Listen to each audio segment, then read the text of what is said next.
Hello, today on my channel you will hear an amazing story about life. I hope you enjoy this story. This one struck me to the core. Honestly, I still can't forget it. Enjoy watching. The daughters were getting ready for the wedding, primping in front of the mirror. Carl sat at the table, watched them from under the nose of captive eyebrows, and in his heart quietly rejoiced that he had saved the children, raised them alone after the premature death of his wife. How much misfortune had been endured. The eldest Lily was short, reserved in her feelings, and as it seemed to her father, smarter than a step will not step until she weighs everything properly. But she's got a head full of books, no use for it. Whatever she does, she keeps a novel with her. Younger May is tall and thin like her father, fidgety. She had time to examine herself and make a remark to her sister. "Why do you need that handkerchief?" "I wrapped the handkerchief nicely to tidy up my hair," Lily replied. "And look at you. You'll go like I don't know who with your hair unbraided." "I will. I like it that way." The willful little sister shook her head. Lily played her lips up and instructively said, "It's only loose girls who go like that, and decent ones should gather their hair as they should." "I don't owe anyone anything." "Dad, tell her," Lily insisted. "What's the big deal?" "Well, I'll tie it up. Now will you calm down?" May replied. Father sighed silently. The force returned from the city to the countryside. The bankruptcy of the company, the death of his wife after the accident seemed a distant, terrible memory. At first in the village had to live with his brother Kostya. Carl worked all winter. He patched up the old house only in the spring he moved with his daughters to his own place. Now in the village it was hard to work on the farm. To live without needing anything, he kept 4 cows, a couple of horses, a pig and chickens. Preoccupied with his thoughts, the father did not notice that the daughters continued the argument. "You're still small, you don't even have a passport," Lily said to her sister Mai. "I'm the little one, we'll see. See who's the bigger of the two of us." Minnie, laughing, stood in front of the mirror next to Lily and was almost a head taller. "Taller than the sky." "Still silly," Lily replied and stepped back. Carl said grudgingly, "Enough of you magpies arguing. Get ready, because without you the wedding will be played." "I'm ready," replied the eldest daughter. "Did you take everything?" "All of it," said Lily, nodding. Her father, a tall, wiry man, got up from the table and slowly dressed, took his bag with the hotels and headed for the door. May once again had time to spin in front of the mirror and was satisfied with her slim but slender figure. She left the house easily. The girl's soul sang and lived with a premonition of something unusual and happy. She wanted that very boy to look at her with delight. "Barry, where are you?" shouted Carl from the porch. The skinny teenager looked out of the barn with a pitchfork in his hands. "I'm right here." "Why?" he asked. "Why didn't you change your clothes? Are you going to the wedding out of Dawn?" Lily asked unhappily. "No, I'm not going." "Why not?" May was surprised. "What didn't I see there?" "Go and have fun, and I'll watch the house." "But as you wish." Dad waved his hand and headed out of the yard. "It's growing wild here, isn't it?" Lily remarked. "Because he's an orphan," replied her sister. Father walked briskly down the road, but May walked ahead of her father, overtaking him every now and then. She was so enticed by the wedding of strangers. She didn't know the groom at all. She had seen the bride only once, when she had run off with her friends to invite their family to the wedding.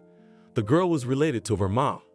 The wedding party was already singing and dancing to the lilting harmonica and loud tambourine, the accordionist stretching the harmonica wide. The guests were making pretzels merrily. Only elderly people remained at the tables. The young people went outside. Lily and May also stood in a group of girls. They stood out because of the beautiful clothes they had brought from the city. The girls here wore simple, canvas dresses, flowers, and scarves. Their cheeks flamed, their eyes glistened, and everything was spinning. "What have you missed, beauties?" asked the sisters. A tall, swarthy young man grabbed both of them by the hands and dragged them to a group of dancers. Lily angrily fought back, stepping further back against the fence. May recklessly rushed to dance and cast naughty glances at the guy. The music broke off. The girl curtsied like in the movie. The guy smiled back. "Oh, I know whose daughter you are, Carl." "So what?" May asked cockily. "Nothing, let's get acquainted. My name's Rocky." "I'm May." The guy squinted slyly and winked at the girl. "And this is your sister?" Yes, this is Lily, meet Lily. The girl replied, walking up to her sister. Hello, Lily, said the guy. Why aren't you dancing? I'm looking around. Right, first you need to orient yourself on the terrain and go on the offensive, said Rocky cheerfully. I'm not going on the offensive, replied Lily, making an indifferent look. And on the grooms, laughed the boy. Why step on them? No one else. God forbid we crush them, May replied with a laugh. Cheerful girls went to the table. What shall we drink? In the house, when the guests were poured a shot, Rocky shouted, bitter. And then everyone started repeating, bitter, bitter, bitter. The young people shyly kissed. The guests were satisfied and drank. The father looked at his daughters appraisingly, as if to estimate who was better and what kind of brides were growing up. He liked the eldest one better, a short girl with pretty features, but she behaved with restraint, even disdain for the others. May was tall and thin, but open, smiling, and trusting. Lily was dressed in a red dress made in the town's fashion. Her younger sister wore a simpler greenish plaid dress.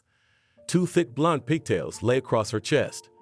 Rocky couldn't resist touching one and tossing it over her shoulder. In doing so, it was as if he had inadvertently touched her breasts. May flashed a blush and leaned over her plate, pretending to eat. The guy looked at her sharp shoulders, smiled at the girl.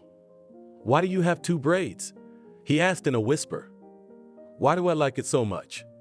We have such a custom in our village. Girls before marriage wear 1 braid, since they do not yet have a pair, and women too. It's true. You're not joking? Embarrassed, May asked and hastily tied the shawl on her head. Rocky took a long look at Carl's daughters. By evening, the guests gathered to take the bride to the groom. It so happened that Rocky and May piled together into some wedding cart, where the attendants were closely seated. The horses rushed to the neighboring village of Adelanto. The people belted out a song. May, too, joined in the disorderly chorus. She didn't know where her memory had brought the song from. Maybe when you heard it from your late mother. Rocky was singing in her ear, squinting his black eyes slyly, humming May to keep her from falling out of the cramped cart. The girl had never been happier in her life than she was now. Under the warmth of the man's rapturous gaze, her soul sang. Soon they reached the groom's house. It was only then that May noticed that neither her father nor sister had arrived. But it did not upset her at all. The guests were sharing, eating the loaf, singing and dancing to the tireless harmonica. And May saw no one but Rocky. They realized only when they noticed that the house was empty. The harmonica was quiet. The party was over. I guess it's late. We should go home, said May. Let's go. Rocky nodded his head and without saying goodbye to anyone headed for the door. The girl followed him, entered the dark room where she bumped into someone in the dark and almost fell. But the guy supported her and led her out into the open air. The cloudy night sky hung over the silent village. Only a few stars peeked out.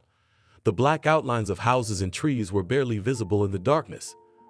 May, nearsighted since birth, could see almost nothing, so she held tightly onto her companion's hand. God, I don't even know which way to go. That's a mess, May said. At least I know everything. Aren't you cold? Rocky answered, I'm hot. Then warm me up too. Rocky put his arm around May and tried to kiss her.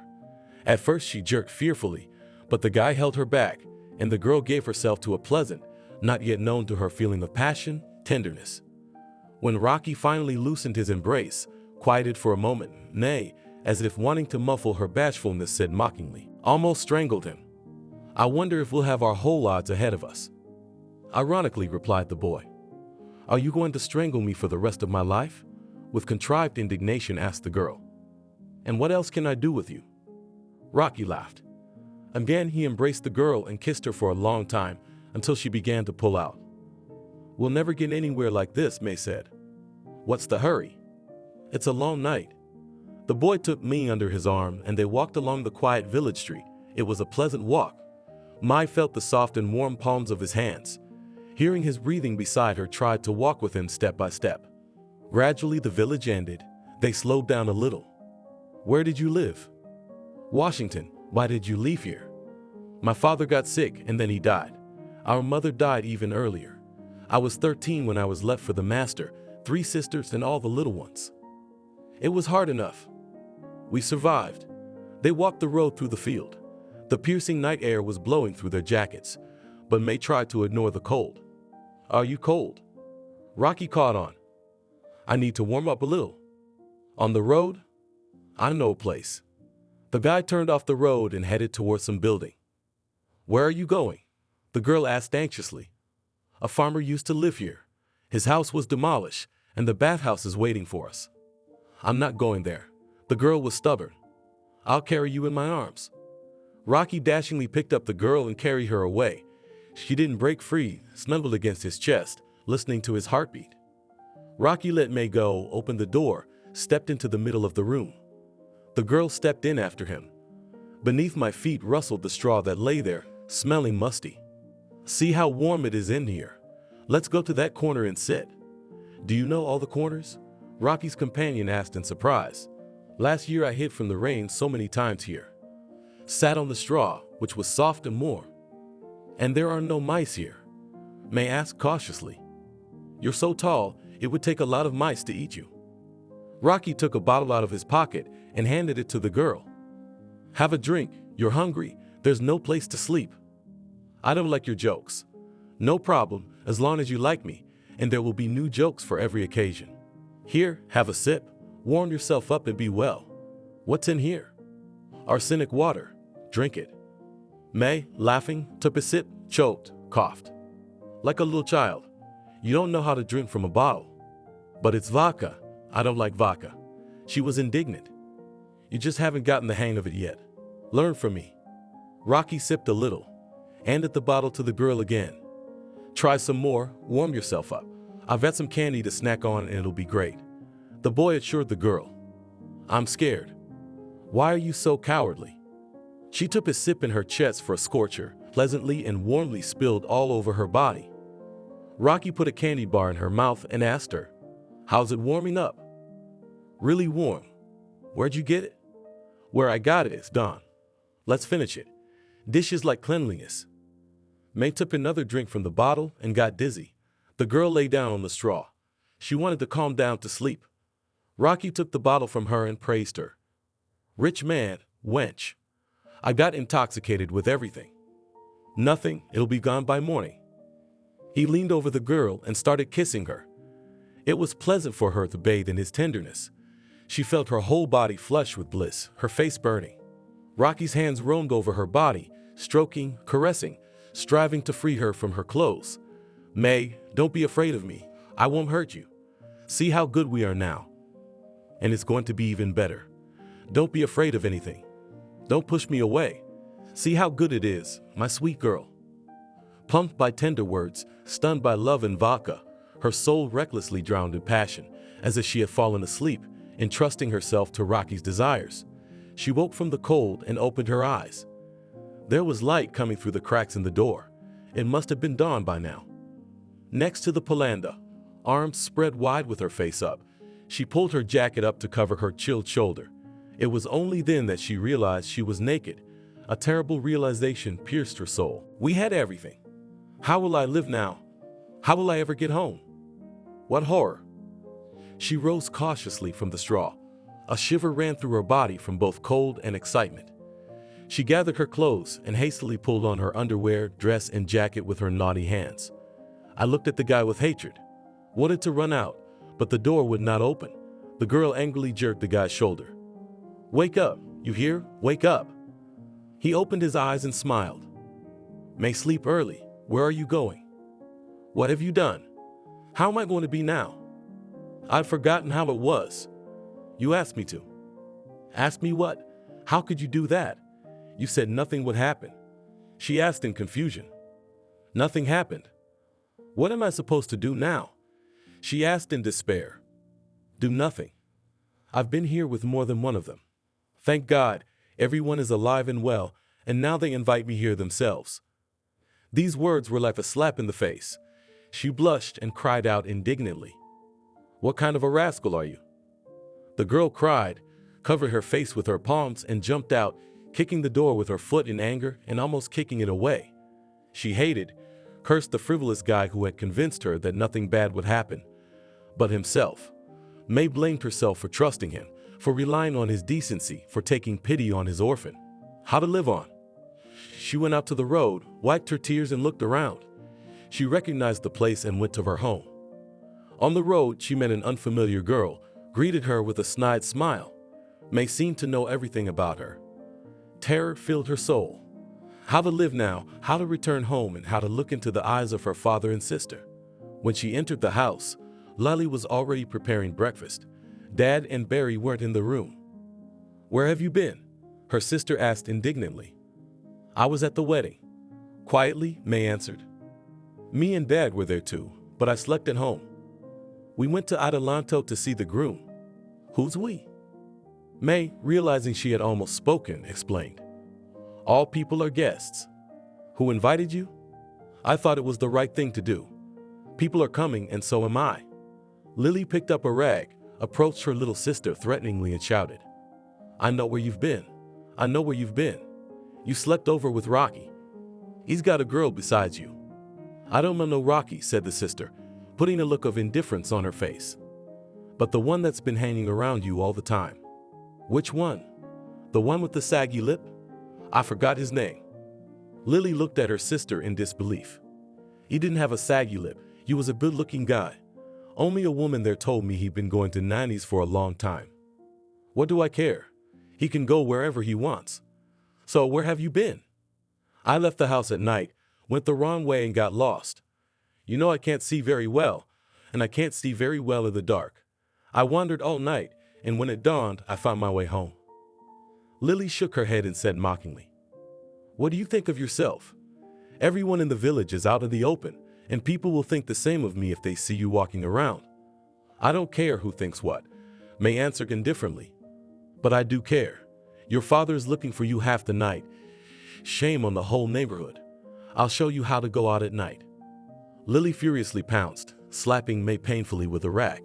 The younger sister, covering her face with her hand, jumped out the door and ran out of the yard, heading towards the woods. Only there could she hide her grief from the eyes of strangers. A tart lump seized her throat. Tears flowed from her eyes. Crying with despair, she thought that she shouldn't live. Nothing would keep her here. As she dies, no one will cry, "My dear mommy, take me to you, save and protect me." No one loves and pities me. I can't live like this anymore. Where are you? Where can I find you? Mom, call me back. Give me advice on what to do, how to live. Take me to the other world. Take me away. Mai remembered that her mother had once been forced into marriage. She had never been able to overcome herself, to love someone she didn't love. Her dislike for her husband was reflected in her attitude toward her youngest daughter. Back when they lived in the city, May, feeling alienated from the family, sometimes ran away from home. Probably she did it subconsciously to draw attention to herself. Most often she went to the market, where good-natured vendors treated her to pies. Her mother would punish her daughter, most often hitting her with a towel or a rag, as Lily does now. These memories made her feel even more sorry for herself. After crying all her tears, she fell into a heavy sleep of a mentally exhausted person. She awoke at dusk. Her legs and arms were numb with cold and immobility. She looked around and remembered the misfortune that had happened to her and wanted to fall asleep again, never to wake up and remember nothing about last night. A wave of chills swept through her body, and she got up and paced.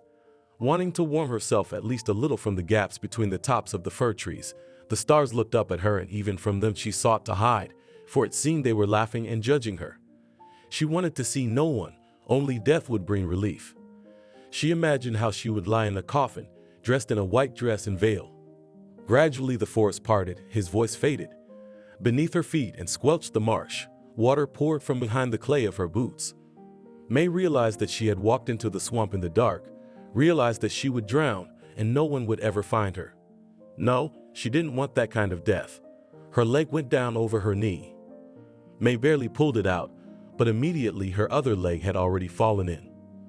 The girl grasped fearfully at the side of some bush, scrambled up onto a bump. Nothing was visible in the twilight. She broke a branch, began to feel the path in front of her, slowly going back to where there was a solid bank. Indeed, after a few steps she was back on solid ground. Now it didn't matter where she went, as long as she didn't die in the swamp. Suddenly, Mai felt angry. Why? Why do I have to die? Because Lily doesn't love me. because he took advantage of my gullibility. What if I have a baby? She thought with fear. Then I will definitely kill myself, she decided firmly. She walked down the forest road. The water was still sloshing in her boots, her feet were freezing. She wanted warmth and calmness, to the stove to warm herself. From afar came the singing of the first rooster, must have been a dwelling somewhere nearby, and she went to his voice, as if God himself had sent it.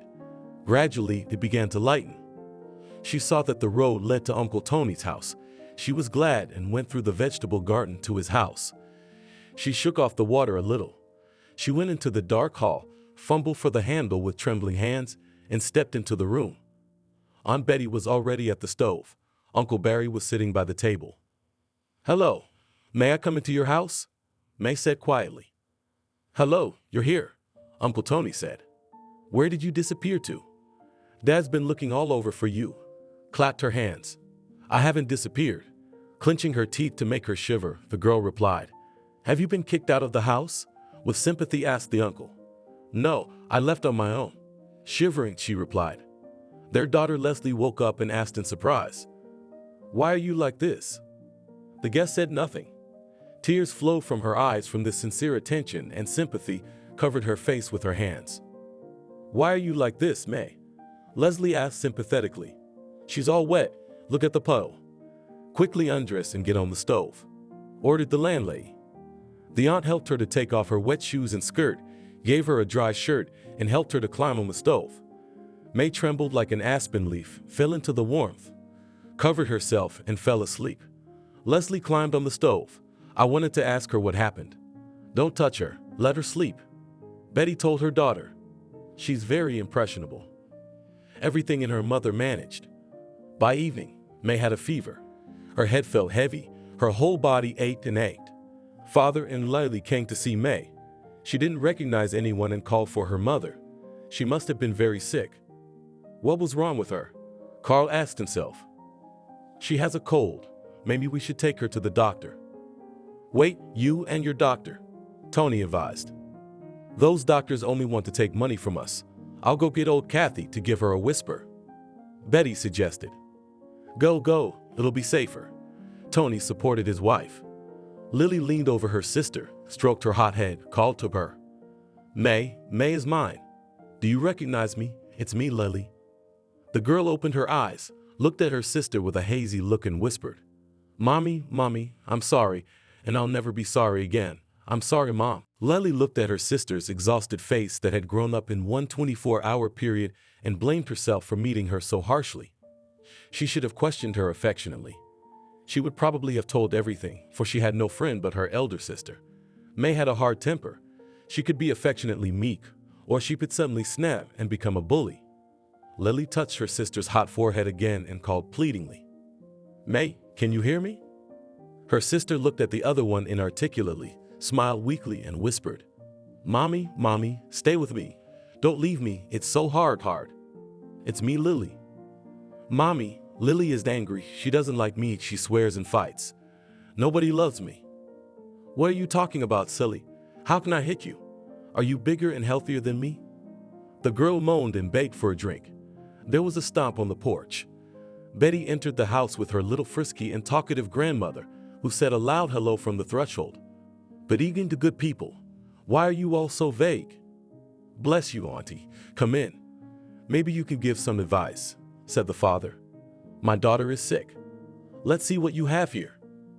Everything in the house was in motion with the arrival of the witch doctor.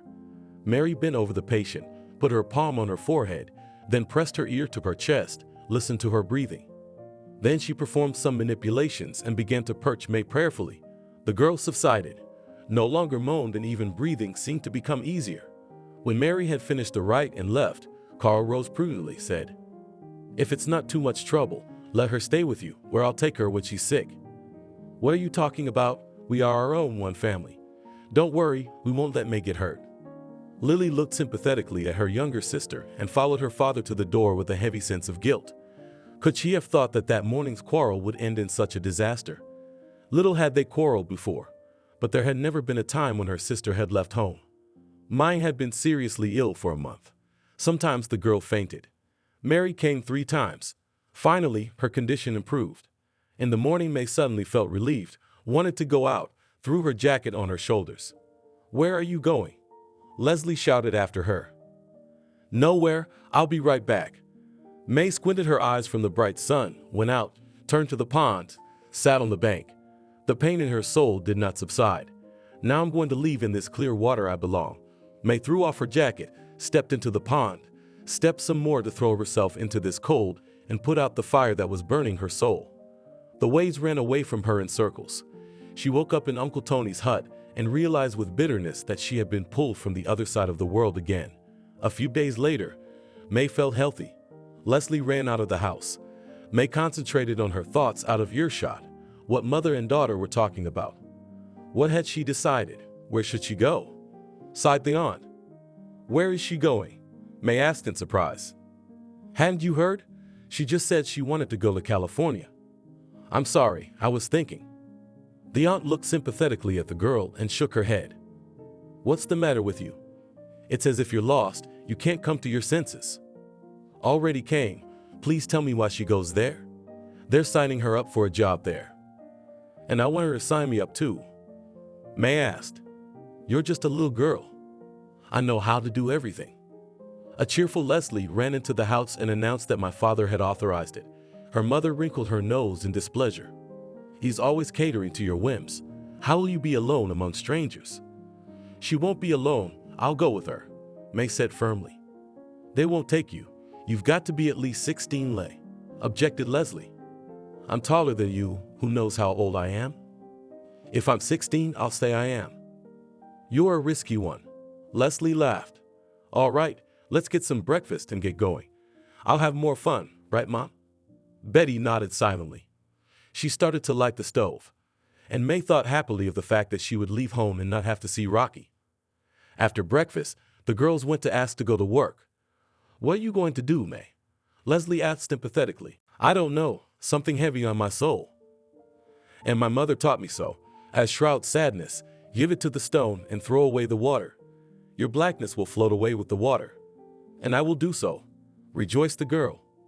She picked up the stone that lay on the shore.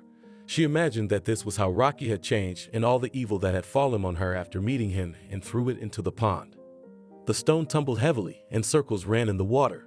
May thought she actually felt better. The secretary, who had come from the farm to recruit workers, sat at a wide table in the village hall, papers piled on it. He was not yet an old man, swarthy, dressed in a gray suit and white shirt with a black tie. He looked at the girls and asked, "What do you girls know how to do?" "All kinds of chores," answered Leslie. "And they will have to work hard," warned the man. "We're not afraid of work." "Are you 16 years old?" "Yes," May persuaded me. "Do your parents mind?" "No, they don't mind," Leslie replied confidently. "In that case, I need to write down all the information about you. What's your name?" "How old are you?" "The name of the village?" The secretary wrote down the information, said that tomorrow morning they should be at the train station. There will be 10 other young people from the surrounding area coming there to go to work on the farm. May was horrified to think that Rocky would be there too, but she reassured herself that he probably wouldn't leave the farm for some phantom wages. The next day, the girls were brought to the station by Uncle Tony. The boys and girls stood on the platform. A secretary in a black cloak was near them. "Here we are," May said excitedly. Uncle Tony looked at the young group and said to the girls, "If it gets bad there, come back at once and behave well, so that I won't have to blush for you later." "Okay, Daddy, don't worry." The girls approached the young people. The secretary marked them on the list, and everyone stayed to wait for the train. The sun shone bright and warm in the east over the rails.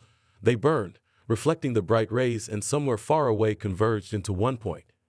The train left in front of the brick station. It picked up boys and girls who, though they lived in the villages on either side of the railroad, most of them were going so far from home for the first time. The carriage moved, and familiar scenery floated past. May was silent. She didn't want to talk about happiness or grief.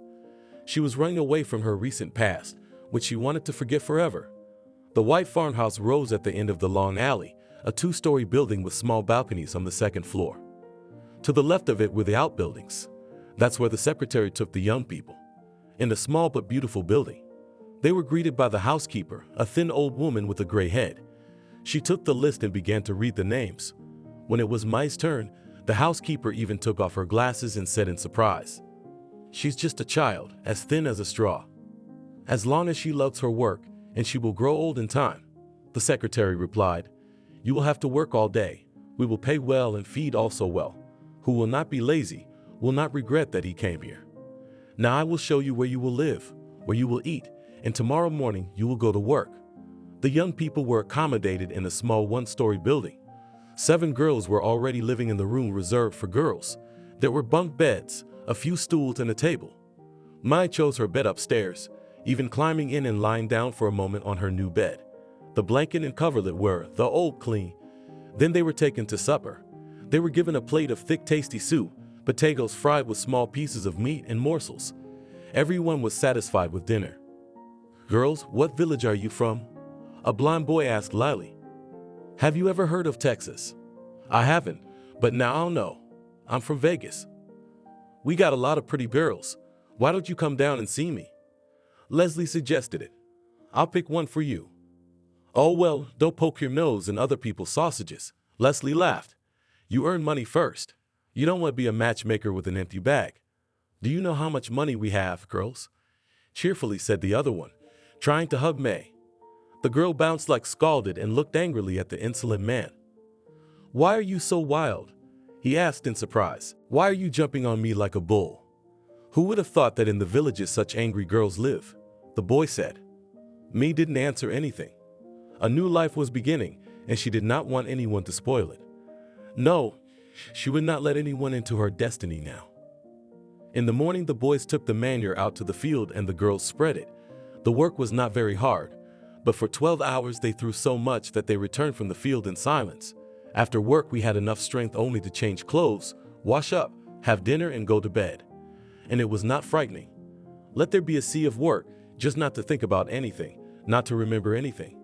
On Sunday, in a clearing among the linden trees, the young people organized a dance. Leslie started to dance, and May went to the park and only now noticed the first white spring flowers under her feet. The girl thought sadly that soon it would be warm, everything would bloom, but her soul would never be the same carefree joy. "Why is the young lady bored?" There was a voice behind her. May turned around and saw a short, skinny guy with a curly red head. "I'm not bored, just looking around the park. I work here as an assistant gardener and I know every plant." The guy started pointing and naming trees and shrubs. "Don't worry, sir, I won't remember anyway." "And what is the young lady's name?" shyly asked the guy. "May," replied the girl. "And I'm Johnny. Well, we've met. Nice to meet you. Come to my garden more often. In summer, there will be a lot of flowers, apples, pears, berries." "Thank you, but you'll have to live to see summer. Goodbye." Leslie received a letter from her father and read it to May. He wrote in a manly way, summarizing the main news. A lot of boys had been taken into the army. Her uncle listed them all, including Rocky. May thought angrily that he should stay in the army. A burden fell from her soul, for the culprit of her sin and shame was now somewhere far away. On Sundays, she began to go to parties, having fun, jumping and singing. People paid attention to her and asked her to dance. Some even tried to flirt, but May now kept her suitors at a distance. She treated Johnny as a friend because she didn't feel that brutal male aggression on his part, which came from other guys. 2 months later, she received a letter from home. Lily wrote that she had been working as a babysitter all summer, but didn't like the landlady, so she left the job. Father alone can hardly manage the household, hurt his back, lay down for a week. Now he is up and walking around the yard, but he is not a good worker. The elder sister addressed the younger sister as if nothing had happened and supposedly offered a reconciliation. And May accepted it, for she had no other kin but her father and Lily. The leisurely life on the farm was to May's liking. She got used to work, and the evenings walked with Leslie in the garden. "Look, your Johnny's coming." "He ain't mine." "What do I need him for?" "You'll be a city lady if you stay." "I won't stay. I don't like it here." Johnny said hello from afar, carrying a basket of apples so ripe they looked transparent. "My treat, please," said the boy, placing the basket on the bench. "How delicious!" exclaimed Leslie, biting into the juicy pulp. "You will not be scolded for apples?" May asked. "They're buggers. I collect them and give them to the farmyard. Are you going to the dance tonight? I'll come. It'll be fall soon and then winter, May said. How long were you hired for? Johnny asked. 2 years, May said. That's good, you'll make money. Help yourself, May, Johnny offered. The girl took an apple. It's delicious. You shine and warm me like the sun. Johnny blushed at this praise and lowered his eyes, hiding his embarrassment. Well, I'm going to go. I have things to do, said Leslie with a sly wink at May. Have some more apples, suggested Johnny. She took a few apples in her hands and left. The yard was empty. I'll go too. May caught up and ran away. Her soul was burdened with its own anxieties, through which Johnny could not reach her soul. 1 year passed, and the second year drew to a close. The workers thought and talked more and more about home. May too wanted to go home already. Lily wrote detailed letters, talking about her father. One warm fall evening, the foreman assigned some boys to drive a wagon load of apples to the factory in the nearest town. He looked around at the group of girls and pointed his finger at May. You're going too? We leave tomorrow at 600 hours. May was pleased that it was she and not someone else who would go to the city, and fell asleep in anticipation of an interesting trip. In the morning, 6 boys sat down on the wagon. Then the clerk drove up in a car and invited May to join him. They passed several gray villages. The town was not far away, a leisurely 2-hour drive. After standing in line for a while, they handed over the harvest. Brigadier clumsily climbed into the car, winked cheerfully at May and said, You've done a good job. I have to pay you. He took out some money and handed it to the girl. She was too shy to count it, but realized that the sum was impressive. Thank you, she replied. They drove off, but soon stopped near several stores. I'll go buy something, said the foreman. Can I go to this store too? May pointed to a window where women's clothes were displayed. Just come in for a while. Nye entered the store. What does the lady want? I'd like a jacket and skirt and a blouse. You can try them on here. May hurriedly changed and looked at herself in the mirror with delight. The gray color suited her eyes, and the collar of the blouse was refreshing, making her face look expressive. After changing clothes, May went out to the car.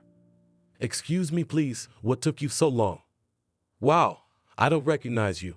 The foreman smiled contentedly. Thank you for everything, May replied, embarrassed. The man turned onto a field road as soon as he left the town. Where are we going? The girl was worried. I have business here, the driver muttered to himself. Behind the field stretched a small forest, behind which opened a beautiful lake. The foreman stopped the car, spread a blanket, and put ham, bread, and candy on it. He put down a bottle of wine. He even got 2 shot glasses from somewhere. Sit down, beautiful girl, let's have lunch. The foreman invited the girl. By the way, what's your name? May. That's fine. Me from the forge. The man opened the bottle, filled the glasses, and made a toast. May we always have such a good ride. May drank. The wine, it was flavorful sweet. Drink up, don't be shy.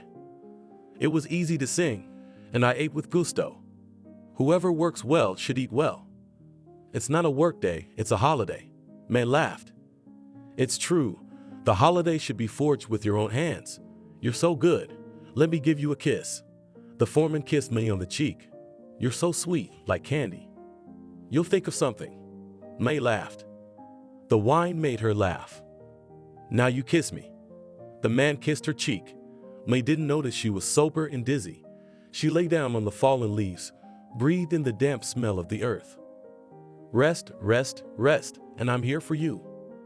The man lay down next to her and began to kiss her. She had no strength even to move her hand. Enough of you. You got me so drunk that I'm like a steak. Even my tongue doesn't obey. The girl mumbled exhaustively. May old age wants a lot, but can't do much. The brigadier crawled away from the girl and leaned back against a tree, breathing heavily. That's the trouble. I thought I would try again. Maybe with a young one it would work out. Not to drink wine, not to love young ladies, it's all gone. He helped Nine into the car. As they drove along, the hops wore off. Already at dusk, she came back cheerful in a new outfit, which caused envy. The girls began to wink at each other and smile wryly. What is it that you have bewitched him? Mockingly asked the neighbor. And who could he choose? Maybe an illiterate. Angrily answered May and went to her bed, undressed and went to bed. Tell me what you saw in the city, Leslie asked. I didn't see anything, May answered, not wanting to share her impressions. What did you buy clothes with? Earned and bought. It's not hard to guess your wages. I guess when I have nothing to do. May didn't realize what an adventure she'd had, but she felt no sin. The foreman had kissed her a few times in a fatherly way, so what of it? He was a nice man and treated her well. Maybe for the first time she fell asleep quickly and easily, as if the guilt she carried in her soul had receded from her. Youth desired a fun and liberated life. Now May had no doubt that she was sure to meet her happiness one day. The second year flew by. On her return, May was habitually drawn into an endless succession. Labor in the field and hayside, in the house and in the yard. In 2 years she had grown into a slender 16-year-old girl. She stood out in a group of girls. Father and Lily were happy with her wages. Little by little, life was rebuilding. Brother Barry went to work for the railroad in the fall. He lived in an apartment in Adelanto. He came home once or twice a month. Lily and May did the housework. Carl felt at peace for the first time. After Christmas, the sisters went out for a party. Music that night was played in the house of a perky girl, the kind they say young, yes early. There was a crowd of smokers outside the house. They invited the girls to come in. They didn't start without you. It was certainly a joke. Already in the yard, they could hear the harmonica playing. Lily was the first to enter the house, and then she crossed the threshold and was stunned to see Rocky standing near the stove in his army uniform. May lowered her eyes so as not to meet his gaze. The young people started polka dancing. Rocky walked up to Lily and May and said hello. How long it's been since I've seen you. How beautiful you've become. He led Lily to the coat rack, as if to help her undress. May stood there not knowing what to do. Should she run away or stay? No, better to pretend she cared about Rocky. There was nobody. She saw Rocky dancing with Lily, hiding her excitement, threw off her jacket, and immediately some guy took her under his arm and led her into a circle. They twirled around. May noticed that Rocky kept glancing in her direction. Look at that. Look at your eyes popping out. Angry, May thought. I wish you hadn't come back. How am I supposed to live now? After a while, May asked Lily, let's go home, it's getting late. She agreed. She didn't really like dancing. The girls got dressed, went outside, headed towards home. Soon they heard footsteps behind them. Someone was catching up with them. The two of them were not afraid, so they did not look back. Who could hurt them? Girls, why did you go out so early? The music's in full swing. It was Rocky's voice. May flinched. He caught up with them, walked between them, taking them under his arms. The touch of his hand, a quivering wave rolled over a body that remembered his tenderness and strength. We have to do everything ourselves. There's no time. Lily answered, I don't have a mom either. Rocky noted, you, Brittany, had a mother who managed for a man and a woman while you were in the army. What are you going to do when she gets married? Lily laughed. I won't let her marry, and in the worst case, I'll marry her myself. Marriage is the worst case scenario for you? Lily asked. Think about it. How can I get married before I've married off 3 of my sisters? Lily and Rocky were chatting merrily, and May was silent, wondering how she could get home without hearing or seeing him. Ma'am, why are you silent as if you had water in your mouth? Tell me at least, how do you live? Asked the guy. Even asked how I live? Cheeky. Angrily, she thought, but answered coldly and mockingly. The best. Our May has been on the job for 2 years, Lily boasted. Rocky whistled in surprise and asked, where can you work at that age? Yes, on a farm alone. Lily answered again. I wish I'd known. I was in the army. I would have found it. May was silent again, realizing that it was an empty speech. He hadn't written a letter in 2 years. She thought, didn't ask how I was, if I was alive and well, and suddenly he had such a need to see me. Get out of here. Maybe you're getting married? She's only 16. She's a green kid. What kind of marriage? Let her grow up a little. She gave herself 2 years when she drove to work. Lily replied, only 16. Rocky was genuinely surprised. I thought she was older. The snow crunched underfoot and the sky sparkled festively with stars.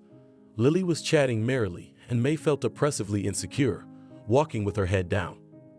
At a bend, she released her hand, lagged a little behind and stepped forward. Feeling like she was free from his grasp, she breathed more freely. Heading straight for the house, Lily stuck with Rocky. When her older sister entered the house, May was already lying on the bed, pretending to sleep. She experienced insomnia that night, still couldn't decide how she should live her life. Wondered at Rocky's cunning.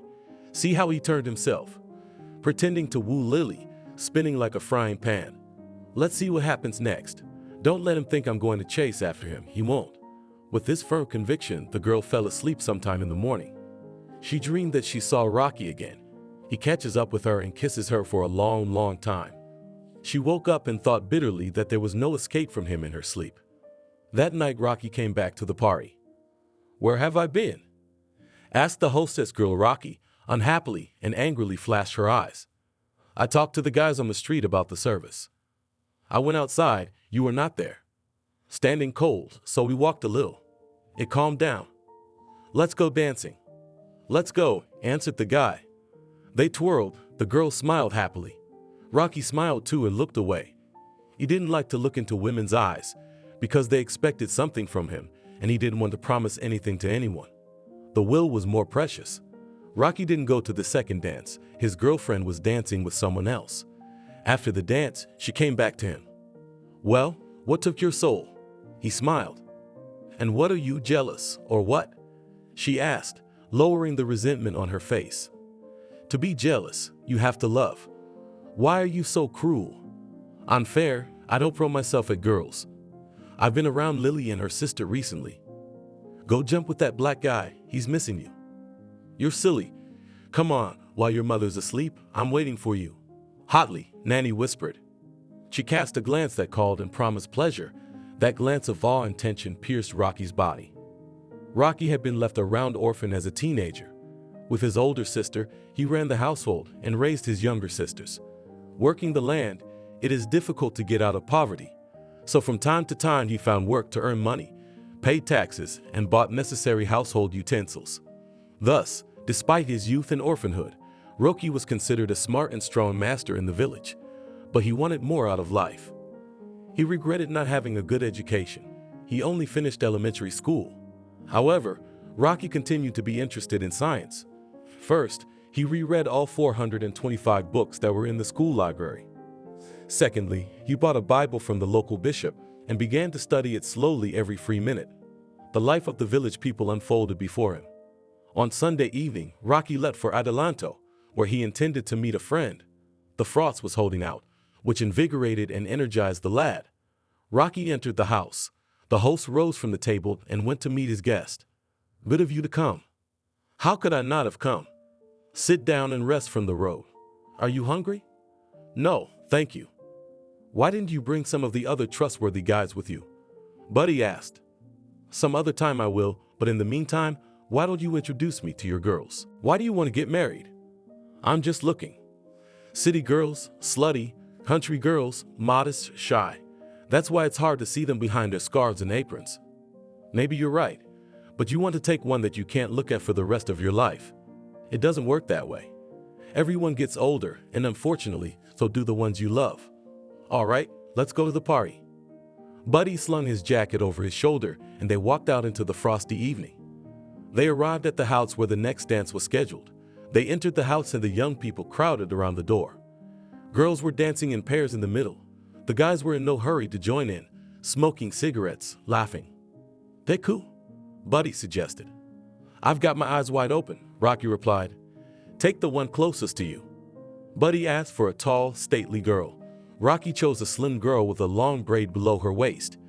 Big blue eyes looked at the unfamiliar guy in surprise. Small lips stretched in an awkward smile. It was a girl, a teenager, who had come to the sit-in for the first time. Rocky regretted making such an unfortunate choice, but he invited her in for a few dances and then suggested it. "Come on, baby girl, can I walk you home?" "No, I'll go with my brother." The girl waved her hand. A tall guy approached Rocky menacingly, asking unhappily, "Why do you stick to her, or you don't have enough girls here?" "There's plenty of girls. She's the best. I know you. Go back to where you came from." "What's the matter?" asked Buddy in a hurry to stop the fight. "Nothing. Everything's fine."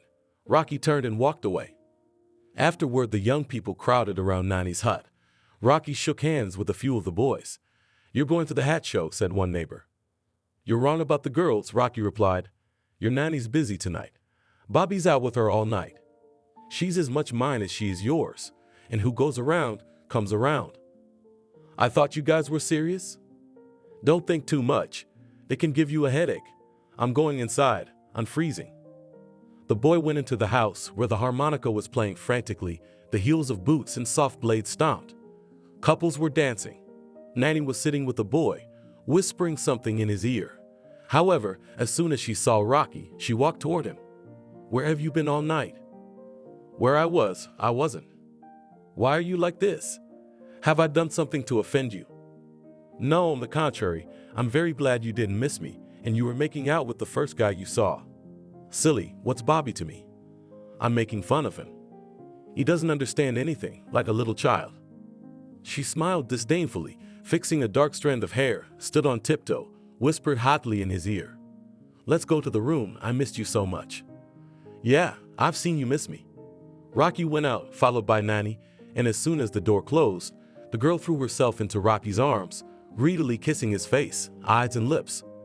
He picked her up, carried her away, and laid her on the bed. A hand slid down her leg, obscuring her skirt. "Wait for what I'm going to say," Nani asked. "What should I say?" whispered the guy with passion falling to her lips. Nani freed herself from the embrace and said insistently, "Listen, please." Okay, I'm listening." "We're going to have a baby." "What baby?" "Ours." Rocky leaned back and laughed. "What are you doing?" the girl asked warily. "You're so sneaky. Not even a month after he returned from the army, and you want to impose on me a child, which was someone on a walk." "It's your child. I've always loved you and waited for you from the army. You are my first." "Who's the first and who's the last?" "You're my only one. You know I can't get married. My farm is abandoned. I've been without a man's hands for 2 years. You're giving up on me and your child." Nani interrupted him indignantly. "Only you, there is no child yet. Don't mess with my head. I'm not a stupid boy. I don't want you like that, slut." "Is that your last word?" "Last word. You got a pot belly before the army, Gwyneth, and then you refused. She had to go and marry a widower, 3 estranged children." Nani sobbed. "She wrote me a letter to the army and asked if she should wait for me. I said not to wait." "How could she write to you about a child?" "I don't know about Gwyneth, but I don't believe you. It can't be." Nani got up and said angrily, "I'll never forgive you for this, and you'll regret it. You will cry and beg, but it will be too late." The girl slammed the door hard. Rocky lay on the hay for a while, chewing dry grass and thinking about how cunning girls are now once in a child. Such blatant lies angered him. He decided he wouldn't look at Nani now. There were enough girls, at least Lily and May. Choose either the older, small, clever, master, or the younger, cheerful and sweet. And how many more beauties are growing up? Like the one I saw at the party today. The boys and girls went home. A woman with a horse is a mare with a horse. Rocky thought about Nani. "Where were you when Bobby took your Nani to the hayloft?" "I was just getting her ready to go to him." Rocky laughed lightheartedly. "How's that?" "We've had enough girls for a lifetime. There's plenty of young beauties growing up." "Good night." Rocky said good night and went back to his yard. Spring was coming hard. The snow had melted noticeably during the day. The wind was blowing warm, and March was approaching. The first month of spring, when the master had to inspect the utensils to be ready for sewing. During the 2 sunny weeks of March, the high snowdrifts had melted. The souls of the people were secretly stirring in anticipation of prosperity, happiness, and wonder. Sisters Lily and May felt the same way. They did not express their heartfelt excitement to each other and behaved with restraint. In their spare time they read, embroidered, or sewed dresses. The older sister sewed, and the younger May helped. She spent lonely evenings with the family and never went out. Lily, on the other hand, was thinking about Rocky, remembering the good times she had had with him the last time. She thought a lot about the new meeting. What would she say? What would she ask him? It was like she was talking to him. Rocky did show up one evening. Lily hid the joyful fire in her eyes and bent over her sewing, and May started right away to do the chores. She didn't have the courage to look the boy openly in the eye. How to pretend that nothing had happened almost 3 years ago? It had happened. It couldn't be undone. And at the same time, she felt steadily drawn to this guy, as if there was no one else around. "How are you girls doing?" asked the guest. "Nothing, thank God. Where are you coming from and where are you going?" answered Lily. "Coming from home and straight to you.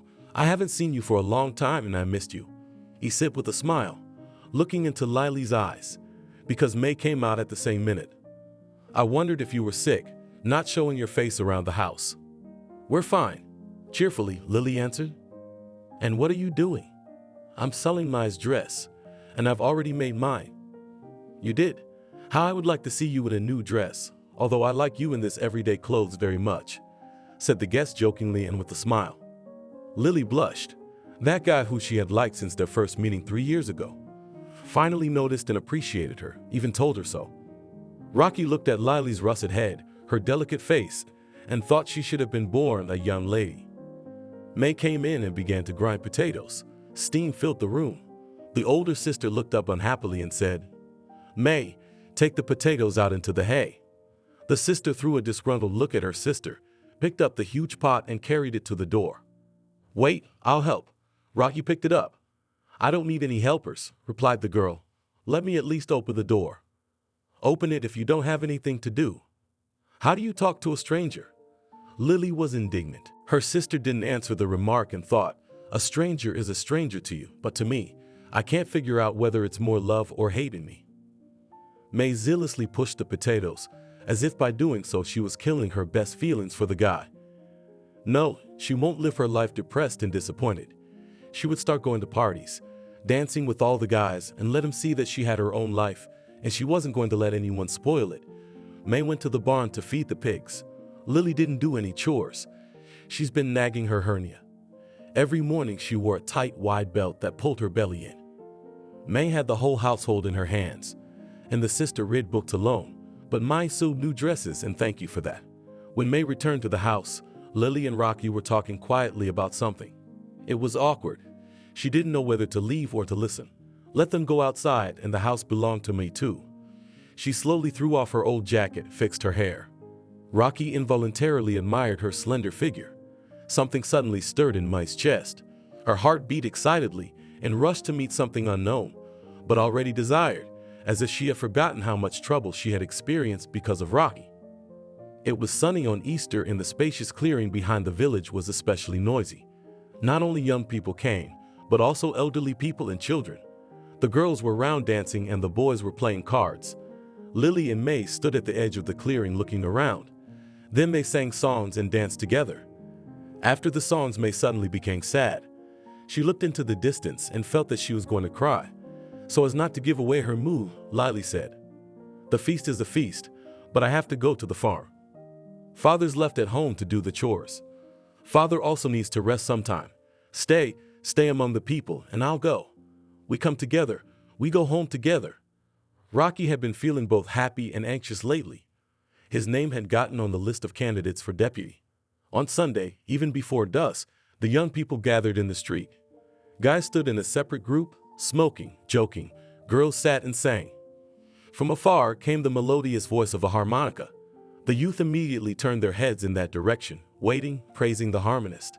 The youth in pairs rushed to dance. Rocky did not notice when May came to the middle of the group, sang, waved her hand, danced, beating out the rhythm with her feet. Flexible, slender, like a birch tree. He involuntarily admired the girl. Perhaps her gray suit with a white blouse was not too suitable for this folk dance, but it stood out. May was not a beauty, but she had an ineradicable natural fire of life that made her different from the others. A special attraction. And that fire reawakened a long ago feeling in Rocky's mind. A little later he approached the girl, put his arm around her waist, whispered in her ear, "We need to talk." May turned her face toward him in surprise, but obediently went with him. When they got so far away that the music was barely audible, May asked, "Where are you taking me?" "I don't know, I'm just going anywhere. I want to tell you something else, that I missed you," said Rocky, put his arms around the girl and started kissing her passionately. She didn't pull out, she snuggled up to him, forgetting about past hurts and sorrows, surrendering to the powerful feelings of his strong hands. They kissed for a long time and could not quench the thirst that had accumulated during the long separation. "Shall we sit down?" he suggested, spreading his jacket on the grass. But not for long, because they'll be looking for me. They'll look for me and won't find me. We're well hidden. Rocky laughed. They sat down. May was back in the desired embrace, from which she had neither the strength nor the desire to break free. Rocky loved her. She was willing to make any sacrifice for that love, but she wasn't thinking about anything right now. She just enjoyed this night and wanted it to last forever. Lily tried on Leslie's wedding gown, admiring the beautiful pose. Her cousin, proud of her work, the dress made of white thin batiste with a lace collar looked very beautifully delicate. "You will be the most beautiful at the wedding," said the seamstress contentedly. "Why shouldn't I be the prettiest? I'm not Nani, who first got a potbelly and then got married." "Really?"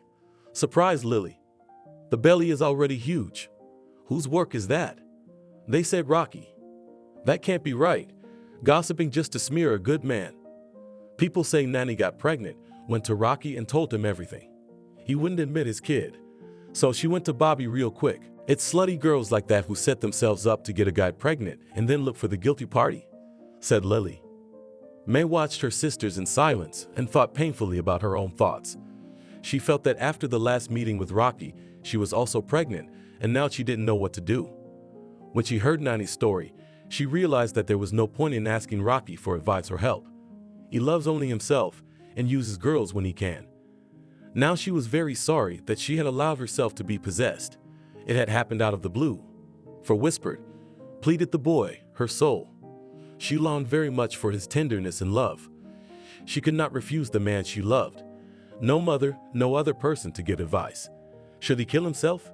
He will live, yes, girls, love, and will not cry on the grave. Where can I go? Shame. I'm a poor wretch. Lily will bite me, and my father will drive me out of the house. I'll have no life at home or in the village. Everyone will turn their backs on me. And only because of a child that was conceived because of my great love. It's not fair. It's not fair. If no one wants my child to come into the world, then I shouldn't want it. I should go to a witch doctor, see what she can do. May, what's wrong? Or did you fall asleep? Lily called for her sister. She was staring off in front of her as if she hadn't heard anything. What do you want? Back to reality, May. See if it's level, Leslie said. It's even, May replied indifferently, rising from the bench and left the house. What's the matter with her? Asked Leslie.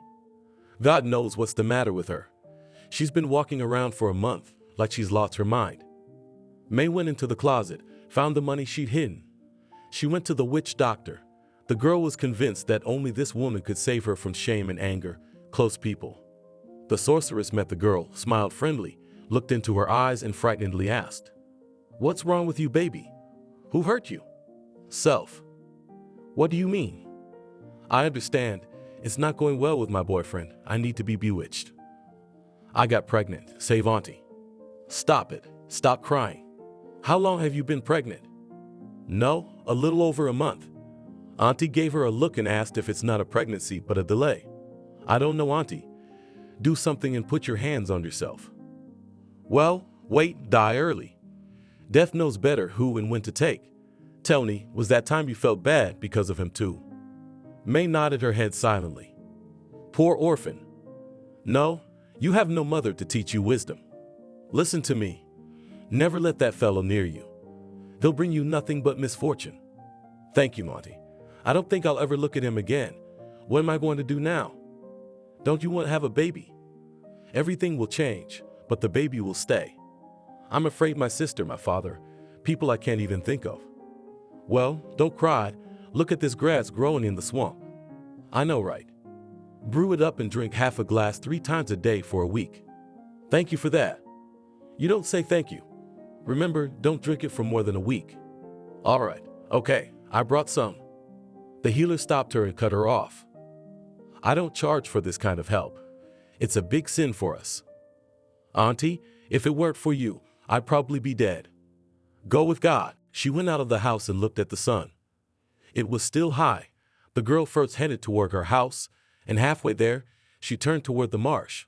Soon the Lasleys played a wedding. There were few guests. Barry invited only the closest family. By evening, however, young people came to the music. May helped Aunt Betty, All day long, she was spinning like a squirrel in a wheel, bringing fresh dishes, cleaning up dirty dishes. She was not happy. She drank the potion. For 2 weeks, her stomach and lower back ached terribly. For several days, May did not get up, exhausted from blood loss and pain, but did not complain to her sister or father. Gradually, the pain receded. The girl calmed down and returned to her normal life, but there was no joy in her heart. She was indifferent and doomed to the world. Almost 2 months, she hadn't seen Rocky, not once gave any indication of herself. May realized that he was just using her like a fool and merrily moved on. Never again would she even look in his direction. It was true what Aunt Mary said. He'd bring more than trouble. Lily was worried about Rocky not coming over too. Why doesn't Rocky come to our house? He's your boyfriend. How should I know? May answered brightly. Lily didn't mind. It really seemed to her that Rocky was courting her. Without her lover, the days dragged on colorlessly and sadly. Even here at the wedding, May smiled at the guests, but it was a sad smile. The girl felt unwanted, as at someone else's party. By the way, Betty only got up sometime in the evening, May said. Go to the young people. Stop, they're already all drunk and full. Some of them at the table are even pecking their noses. I'm better off here. What's the matter with you, kid? Nothing, I'm tired. What, tired, youth? Go dance. I think I will. May went outside. Near the house, drunken uncles and aunts tried to dance, but where were they compared to the young people? The girl didn't have time to look around before someone picked up her friend. She looked over and was stunned. It was Rocky. Why are you scared? He laughed. Nothing, angrily, pursed her lips, May. Let's go dancing. I don't want to. What's the matter? It's been so long since we've seen each other. Rocky gleamed his white teeth. He leaned in close to my ear and whispered, You don't know how much I've missed you, do you? May tried to pull her hand out of his, but Rocky held on tight. Let go or I'll call my father. He's standing over there. Angrily, the girl said. The boy let go of her hand disappointedly and shrugged his shoulders. What's gotten into you? May still on the porch. Rocky, meanwhile, asked Lily to waltz. Let her dance. I've got a lot of sin on me, May thought and walked away. For a moment she felt as if her strength had deserted her. Like an old grandmother sitting hunched over on a bench outside her house. That's how I live my life as a homeless person, and I don't know which way to go, where trouble awaits me. Excited voices came from far away. May looked in that direction and saw Rocky with Lily. The girl ran into the house. The sun had risen. Rocky and Lily were walking down a narrow path. The girl smiled every now and then. It put the boy at ease. He realized that she liked him, and that was already enough. Serious and sensitive Lily was the opposite, cheerful and restless May. Rocky didn't care what was going on with May, why she was avoiding him. It wasn't like he'd sworn his love to her. He didn't want to be attached to someone with a soul. I hear you've been nominated as a candidate for Parliament, Lily asked. Yes. Does it matter to you? I think it matters to all of us. I totally agree with you. Well, that's great. I can count on success, Rocky said, hugging Lily. But she slipped away. Is that what's important to you right now? She asked. You can't seduce her that easily. I guess you have to swear a loyalty oath first. The boy thought grudgingly. Hiding the frustration in his soul, he replied. The main thing for me now is my homeland. All our things will be returned to us according to our deeds. And you know, I have never met a person who understood me so well. Sometimes in me, when I read the Bible. I thought you were only interested in romance novels. I'm more interested in historical novels, by the way, but I love novels too. It was you who awakened my interest in the Bible. I'm trying to understand you, your impulses. Oh, to tell you the truth, I don't always understand myself. I'm ready to help you, said Lily. And the sly twinkle in her eye. Give it a try, but how do you do it? Rocky was getting involved in the game that the girl offered him. Both of them, however, were tired of serious conversation. When are you going to get married? Lily asked. I don't know. I have to get my sisters married first, and I already have a girlfriend though. You have a whole village of girls. Many are ready to marry you. Anything mutual is given to one for two. Haven't you been in love yet? No, I've had a few flings, but nothing real. I won't tell you any more. I don't want to confess a word, I want to kiss. Rocky sat up and kissed Lily on the lips. She was embarrassed by surprise and said reproachfully, "You don't, then why kiss? I can do it without love." "Without love?" the girl asked in confusion. "For sympathy. Do I like you?" Lily let herself be kissed again, then turned and ran away. "Lily, why are you offended? I didn't think anything bad." The guy started to justify himself. "You're a girl, I'm a guy, we're just going out. It's a casual thing. And I don't want to be a normal girl without love. No, let me walk you back to where I picked you up. Suit yourself." What hotness, what fervor. Only hidden under discretion. "Thanks for walking me out," said Lily, walking into her yard. "Wait," Rocky asked. He detained her for another half an hour, and she could no longer hold back the passion, gave in to the feelings. They kissed and dreamed of being alone. But then the girl tore and went into the house. "Goodbye," she answered from the darkness, already opening the door. Would it be impossible to conquer this girl? No, she'll come crawling back, begging to take me. Rocky thought with passion and laughed at himself, saying what kind of life he had come to, that even a girl did not want to spend the night with him. May watched her sister carefully. She could see how bored Lily was in the evenings, sitting outside the house waiting for someone. Waiting and waiting, waiting for no one. May thought, you can't keep Rocky down with talk. You can't tie him down with anything. He doesn't love anyone. May remembered her recent chance encounters with Nani. She was walking along, carrying a big belly in front of her. She said hello, stopped May and asked, "Does she come to see you, Rocky?" "What do you care?" "Don't trust him." "Why do you care about me?" "Think about yourself." "I'm just trying to be you good, you fool." Salt in the eyes of someone who doesn't wish us well? May said and went on her way. Her sister sat down next to Lily on the stoop and asked, "Is it an interesting book?" "Very." "Tell me, what does it say?" "About love. I'll tell you when I finish. Let's go to the dance." "I don't like those gatherings. I won't go." "I'll go. I'm not 100 years old to sit on the sidelines." "Go. Who's keeping you?" Lily answered blankly. May went into the house, and a few minutes later came out in a blue chintz dress, which Lily had skillfully sewn for her. "Look at your work." "Well, out you go and show it off. I'll be sure to tell everyone it was you." May walked out of the gate and seemed to fly rather than walk. The hem of her light dress was developing. All of her was light. That lightness filled the soul. She wanted to run or spin on the field path as she had waltzed with Rocky, and she began to spin. She opened her eyes and saw her lover in front of her. "Where did you come from?" She was surprised. So many questions at once. "Hello, May," answered the guy hunting the girl. "I came to see you." She bounced away from his hand as if stung by a viper. "Don't touch me." "What are you?" He looked, uncomprehending and resentful. "I hate you. I hate your eyes." Hands understood. "Why?" Rocky asked with unwritten surprise. "Edie is waiting for you there for your Lily? You're jealous of your sister.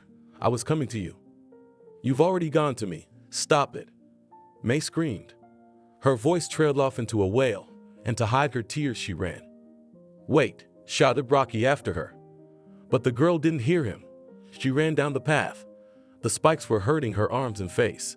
It seemed that she was being overtaken by misfortune, from which it was necessary to run away, to hide. She was panting. She stopped only when she ran out to the neighboring village. The voice of a harmonica was heard. May headed there leisurely, approaching a group of girls. Nearby was a familiar guy, Jerry. He asked her to dance. The whole evening the guy never left May's side. As the time passed midnight, the girl said tiredly, "Enough fun. It's time to go home. Dad's going to get mad." "I'll walk you home," Jerry offered readily. "Come on, if your feet aren't too bad," she answered calmly. "Aren't you afraid to walk alone?" May suddenly remembered the night when she had wandered through the woods looking for death. Nature had saved her, however. "Who am I afraid of? Villains don't live here, and evil spirits don't touch good people. Brave, I'm sometimes afraid to walk alone at night." "If you're afraid, it's better not to walk with you." "I'm fine with you. I don't want to say goodbye," Jerry confessed. They walked beside the road. Behind them, the harmonica was still playing.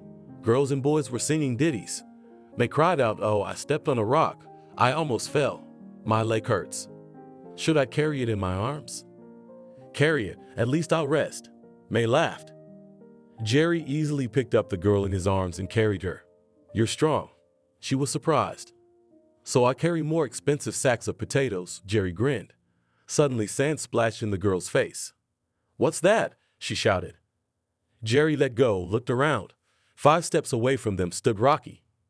You're crazy. You gonna throw a rock? Jerry went at Rocky with his fists clenched. I will. What do you think? Let's go back and talk. The boys stepped aside and started arguing. May looked at them with disdain, snickered, and walked towards her house, thinking only of the fact that Rocky himself wasn't living and giving her a life. When was not far from her house, her lover caught up with her, grabbed her hand and asked, Wait, please, I beg you, tell me, what am I guilty before you? I don't know what is bothering you, what I did wrong, how I offended you. I think I'll check with Lily. She couldn't explain anything either. He was so subdued now, so helpless. May suddenly felt sorry for him. She replied to reassure the boy. What makes you think I'm offended? You were yelling that you hated me. I wanted to go to a party, and all of a sudden you're here. Well, I guess she's gonna get in my head again. I've got to fight back. That's all. Lying girl. Forgive my stupidity. Let's sit down here. Did you get so tired? He spread his jacket on the grass and sat down, pulled May by the hand, sat down beside her, put his arm around her shoulders. Don't touch me. The girl dodged the embrace. You scared me. I saw you with him and almost went crazy. What are you so worried about? Why what? That. The guy bent down, plucked a flower, gave the daisies to May. The sun lit the heart, filled the soul, an inexplicable feeling of love, a desire that could only be quenched by his kisses and embraces. The girl forgot about her recent troubles. There was no woman in the world happier than her. May kept remembering their meetings, filled with tenderness. Her heart sank, and a passionate wave flooded her body. For 2 weeks he had forgotten about her. That was why the girl was bored and suffered so nastily. The harvest brought all the villagers out to the fields. Carl's family also went to work. May was the fastest and quickest at work. Suddenly she felt sick. She felt dizzy and her eyes started to swim. What's wrong? Lily was the first to rush to her sister. She brought her water lightly, patted her sister's cheek. May regained consciousness. She opened her eyes. She looked at her family in surprise and asked, What's wrong? Nothing, answered the father. Get some rest in the shade. I told you the sun bakes your head. Lily rebuked. Go home and rest, daughter. May drank some water, took a handkerchief out of her bag and tied it up. She looked at the family members who were back at work. What's wrong with me? Am I pregnant again? Oh my God, what am I supposed to do now? It's going to be Rocky's baby, the only one I love. But then fear struck. A reminder of the shame awaiting the country girl, left alone to go to the swamp to look for grass. So that's why Rocky's out of sight. He feels what he did, and if you tell him what will happen, he won't admit anything, just as he didn't admit Nanny's child. And he'll spread gossip all over the village. I'm better now, Papa, May said and gathered up her braid. Take your time. It's a long day. Save your strength. May's cheerfulness was gone from her face. Her hands went slowly. After lunch, Mai felt sick again and began to vomit. The family members thought the girl had poisoned herself. The father insisted that his daughter go home. May did not object. Jerry caught up with her on the way. Are you mad at me? Why will I be mad at you? You're with Rocky. He said you've been with him for a long time. A blush flooded the girl's face. She said indignantly, He's a gossip. Don't believe him. I've had enough of girls. Jerry answered indifferently. May could no longer hear him. She turned resolutely toward the swamp. A sharp rush of resentment squeezed the crush out of her soul. Not only was Rocky taking advantage of her, but he was also bragging about his victories. The summer and fall passed restlessly for Rocky. Had to spend a lot of time on meetings as a candidate. He met with young people to old people, walked around, feeling the close victory in the elections, and the support of the villagers was in anticipation of a new life. Rocky rejoiced that he had achieved everything he wanted. With 2 sisters married, he couldn't hold his joy any longer. He wanted to share it. So he went to visit Lily and May. Both sisters were home. Lily was happy to see him, welcomed him. Did you forget to come here? I didn't forget, I've just been very busy. He glanced at the silent May, who was knitting something and never looked up. How have you been? No change. My father's gone to his uncle's, and we're at home. Do you still sew? Yes, I make a little money sewing. What kind of jacket will you make me?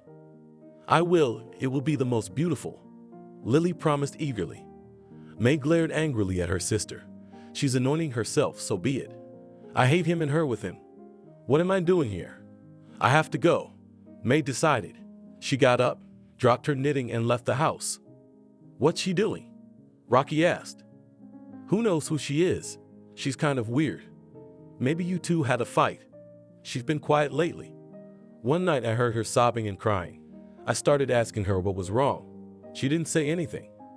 She pretended to be asleep. What about you? I was waiting for you. Lily confessed and lowered her eyes shamefully. If it was necessary, you would have come yourself. They'll laugh at you.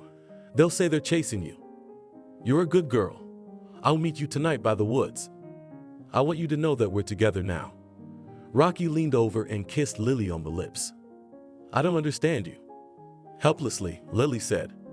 I don't understand myself. I see a beautiful girl, and one thought I have is to kiss her. I never realized you were so fickle. I'm worse than fickle. I've been fickle forever. I'll meet you tonight. I'm going out. Rocky wrapped his arms around her, started kissing her, feeling a flutter of excited warmth. Picked her up in his arms, carried her rude to the bed. Aren't yours coming back? I don't know. Lily was confused. But we'll hear, he answered. Laying her on the bed and pushing up her skirt. Soon Rocky came out of the house and looked around the yard. May was stacking firewood. Suddenly someone hugged her tightly around the shoulders. She cried out in surprise. She looked back, saw Rocky, and resolutely freed herself from his embrace. Why are you so angry? Asked the guy, lowering the look of resentment on his face. Why are you pouncing like a hungry man on bacon? I'm not your wife. What kind of a fool hugged his wife? Rocky laughed. You just want to take, and then not to hug. I haven't seen you in so long. I've missed you terribly, and you don't even want to look at me. The guy rebuked the girl. Soon there was a vote. Rocky did not become a deputy. A single man didn't inspire confidence. One of the villagers wanted to marry Rocky's older sister. Don't you have anyone else to match? Why not? I'm choosing. I want a girl with a good dowry. You know, you're a good boy, but you're too stingy. I won't marry your sister. She's an old maid. No one would ever look at her. I need her myself, a good mistress. Where will I find someone like her to marry? It's time you married your own. Lately, May had been living in anxiety and vain hopes. Every day she waited for Rocky, but he was attached to Lily, secretly making appointments for her sister and spending pleasant evenings with her. Lily gave up and waited for the guy to matchmake soon. He never came to their house. There was no need for him to go out with the girl who loved him. May realized again that she was pregnant again in her soul. Her love began to be slowly supplanted by hate, cursing herself for her gullibility and inability to say no to the one who was taking advantage of her love. If there is no father, there should be no child. This age-old patriarchal law of the village to transgress, which the girl has no right to cross. Shame will fall on you and your family. With guilt and shame, not everyone is able to survive. Some village girls have killed themselves or died trying to kill their child. Mai also said that she didn't want to live. She would rather die than bear a child and dishonor her family. By herself, the decision came that she would forget Rocky forever. Never even look in his direction. He's a traitor, a reprobate, a troublemaker. No matter how long she was with him, he would always leave her in trouble as well, and the pregnancy, well, it could be gotten rid of. The lust for life was gradually returning to her. The girl went to church after confession. May felt freer and lighter. On the way back, someone took her under the arm and quickly led her forward. She glanced to the side, saw Rocky, and felt sluggish throughout her body. Marry me, her lover suddenly suggested. Her head went spinning. If the guy hadn't held her under his arm, she would have fallen here right in the middle of the road. But he held her so tightly that she could neither fall nor break free. May looked at him again, as if not believing her eyes, and suddenly joy filled her soul. Come to your father for marriage. Everything happened just as she had dreamed. She felt his hand trembling with excitement. That trembling was transmitted to her. So they walked under strangers' gazes open to the world, and nothing could separate them now. An outsider might have thought that they were walking spouses who loved each other very much. After all, girls and guys are not allowed to walk like that. But May didn't care what people thought of her now. She was happy to be seen under the arm of the person she loved. Let him lead wherever he wanted. Only this road would never end.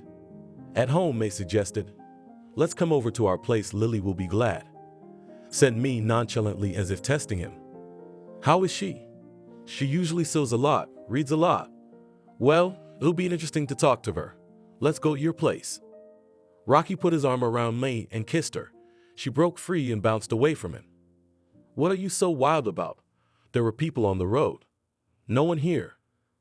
Anybody from our house gonna see?" "All right, I'll wait till tonight." "I'm not sure I'll see you tonight." "What's that?" Lily almost threw herself into a hut when she saw Rocky, but when she saw his calm gaze, she remained standing by the table. "How are you?" "Thank God, everyone is alive and well," replied the master, and as girls' grooms beat all the thresholds. "Fun?" asked the boy, looking at Lily. "There were matchmakers, but my daughters refused to marry," said the father sadly. Lily snatched up the letter and said, "There's an American who's asking me to marry him. I wouldn't want her to have anything to do with that man." "Do you know him?" Lily asked in surprise. "I don't know him, and I don't want to know him." Rocky laughed nervously and threw the letter into the stove, where the flames were jumping merrily. Lily's sleep was uneasily awakened by a sense of resentment. But now she was most interested in where her sister had met him. Why had they come together? Where had May disappeared to that she hadn't even spent the night at home? "Where is May? Why don't you, father, punish her?" Annoyed, she asked Uncle Tony Nakavala. Lily's heart sank a little, since she had already realized that her sister had left the house on purpose to guard her Rocky. She was his woman alone, and she wasn't ready to share. Rocky himself, on the other hand, had gone to town on business. There he saw a living mannequin of a naked girl who stood, shrouded in a transparent cloth in a wide window, and smiled at those who passed by. When the lad climbed the steps to the low porch, he a large room, silk curtained, and welcomed in a friendly manner. "Whoever you want to the prettiest, but go to this house." Rocky pushed open the door, behind which bliss awaited him, bought with little money. "Here you can feel confident and free, as if the whole world lies at your feet." May squealed and cried silently. Lily thought she had been needlessly jealous of Rocky's sister. Why would he want someone so bluey? She's nothing to talk about. If you were married, you wouldn't have time to read. As it is, what can you take from her? My brother's father waved his hand. "Give her in marriage." "I'm glad. Girls don't want it. They're waiting for something, but time goes on." Soon Barry's brother was married to the most beautiful girl. The wedding was at my uncle's house. Bells rang and there was singing. The master and mistress came out of the house to greet the young people with bread and salt. May, as soon as she ran out into the street, caught a glimpse of Rocky, but pretended not to notice him up close. Immediately she rushed towards him and began to say something with a smile. May furtively cast glances at her lover. The matchmaking was still not happening. She didn't know what to think, losing valuable strength. The child dreamed of how they would raise him together. Unnoticeably, it got dark. The young people were all having fun. When I stopped talking, Rocky took May aside. "Let's take a little walk." "Where is it?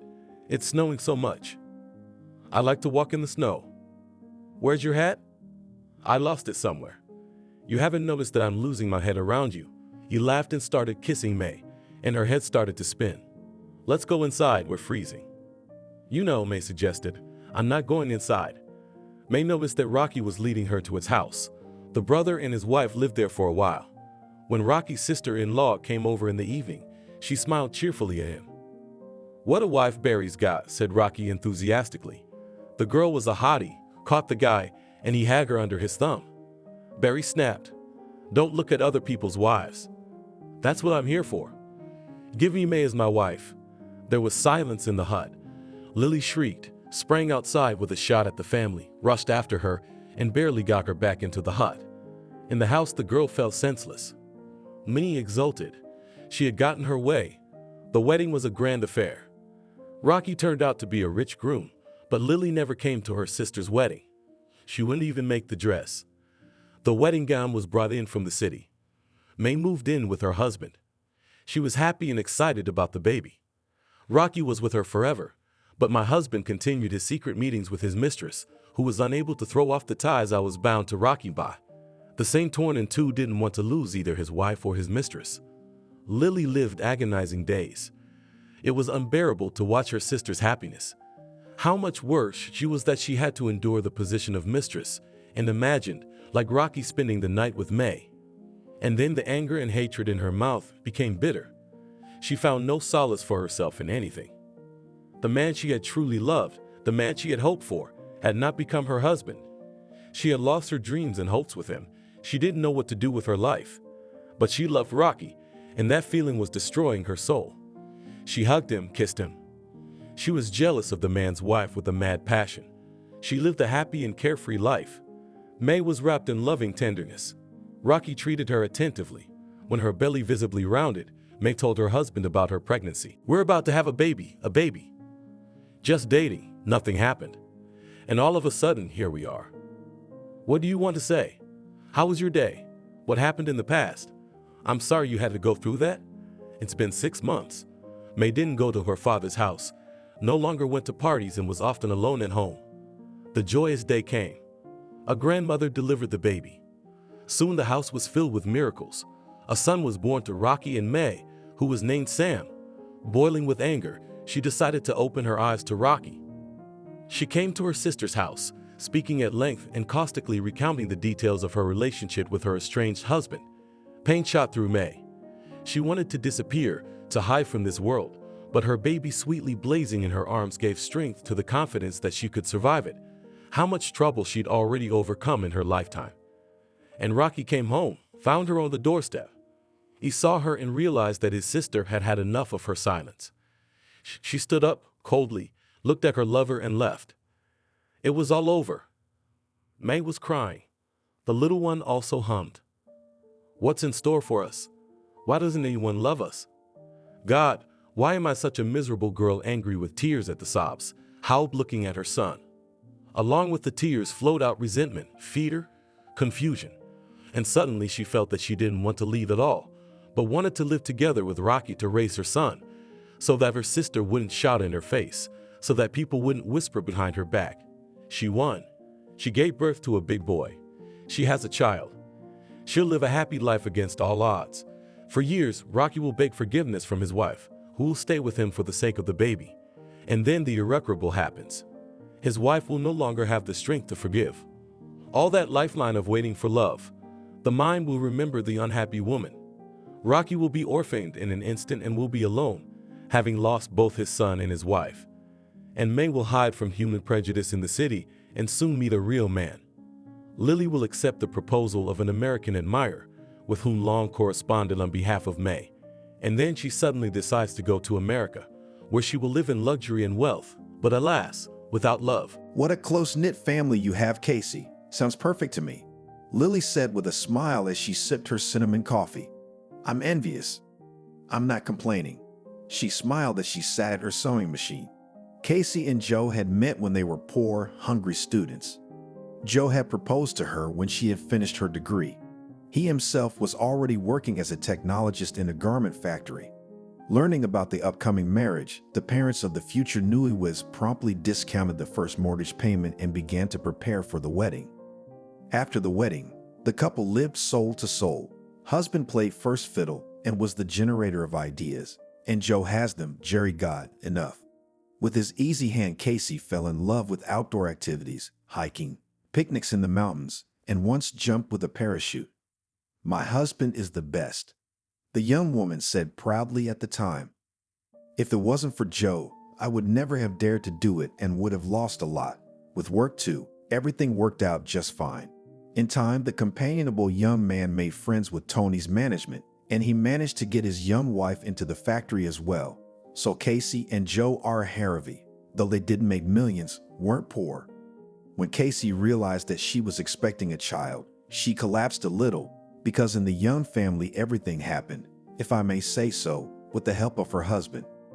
Silly girl, Joe said fondly when he found out he was going to be a father. But you couldn't think I wouldn't be happy. Casey was relieved. Rocky's birth was a real celebration. On his son's birthday, Joe had thrown a big corporate party at work, and when he came to pick him up from the hospital, Casey thought he probably left half his paycheck at the flower store. "Come back again," the midwife said in a hospitable tone as she dutifully accepted a bouquet of roses and a box of assorted flowers from Joe's hands. "I will," the new father replied with a smile, and more than once. However, Joe and Casey never decided to have a second child. When Rocky was 3 years old and parents gave him to kindergarten, the head of the family came up with a grand idea. "Old lady, let's start our own business," he said one day. "What business?" Cassie was stunned. "Business, Casey, because you're a great fashion designer and I'm a technologist." "Joe," she said, laughing. "Business takes money and we don't have any." "Well, what the hell business is?" "What the hell kind of business? We'll open an atelier and then we'll have a model home of our own. And money, as they say, is a matter of time. No, it'll come." "Yes." Casey hummed and recited, "Dreams are dreams where your weakness is. Dreams are gone. Dreams are gone. Laugh it up. Laugh it up. But we're gonna have an atelier." And he was right. A year later, Joe and Casey had saved up and opened a small studio. A year later, their expenses paid off. The brainchild of Joe and Casey began to bring a steady profit. Clever Joe offered the head of the factory cooperation, and Tony, thinking, agreed. Atelier was in demand, so the cooperation promised a good profit, and it really turned out to be fruitful and mutually beneficial. Joe had brilliant organizational skills. Casey managed to perfectly balance work and leisure. Work was booming and business was booming. The household was settled, but the feelings did not fade away. Moreover, the joint business has brought the loving couple even closer together. Little Rocky, despite the busy parents, has never been neglected. They from a small age accustomed the boy to active recreation. And as soon as a couple of free days, they took 5-year-old Rocky on a camping trip. The boy was thrilled. A like-minded boy growing up. Joe cheered, and Casey nodded with a smile. When Rocky went to first grade, the family went to the lineup as a whole, so there was nothing to complain about. It was idyllic. "You have nothing to complain about." Lily grinned, enjoying her drink. "I'm just saying, it's the perfect family." "So perfect." Casey grinned. "We have our disagreements too." "Oh, I don't believe it, and I'm jealous." "Come on, Lily, there'll be a gingerbread truck on your street. And who knows, maybe I'll be jealous of you too." Lily was 2 years older than Casey and had also been married, but apparently, fate decided to postpone the lucky ticket for her for later. At least that's what she hoped. Lily's ex-husband was a gambler and was not a fool to drink. For 6 months, she endured in the hope that a miracle would happen and Barry would come to the senses. But the miracle did not happen, and Lily did not hesitate to kick him out. After the divorce, Lily became a frequent guest at Joe's house. Not so long ago, she worked as an operator in the cab service, but the organization was closed. Fortunately, in the family business of sister and brother-in-law found a place, and for Lily, she took applications. Casey was the manager. Joe conducted business negotiations with potential partners. It was a family contract. Now that the workday was coming to an end and there were no more requests, Lily went into the sewing room for a coffee and a chat with her sister. The coffee the couple had brought from Brazil was unrealistically delicious and really invigorating. Lily was not a coffee addict and started to think about a second cup of coffee. "That's a heart attack," Casey remarked. "Ouch." The older sister shrugged it off. "You think I drank coffee that often? Will you be much longer?" "No, I just have to stitch." It had been a long time since Casey had sat down at the sewing machine herself. There were 2 excellent seamstresses at the studio, Lucy and Naomi. But Lucy was suddenly ill, and it was Naomi's son's birthday. Well, not to deprive the child of the holiday, so Casey did the orders herself. Sometimes it's good for her. She chuckled. Now Casey was finishing an urgent order. Joe had left for negotiations in the neighboring region. The workday went on as usual. The room suddenly became dark. The wind blew in through the open window, swept threads, patterns, and pieces of fabric off the table. Lily stood up and picked up everything from the floor, closed the window and said, "The weather's getting worse. It's already cloudy. It's going to rain. Looks like it." Casey nodded, looking up at the sky. Should we wait it out, or should we go? I'm done. Let's go. She waved her sister, who was driving the car. Casey's cell phone rang. There's Joe. She was happy when she saw the word favorite on the display.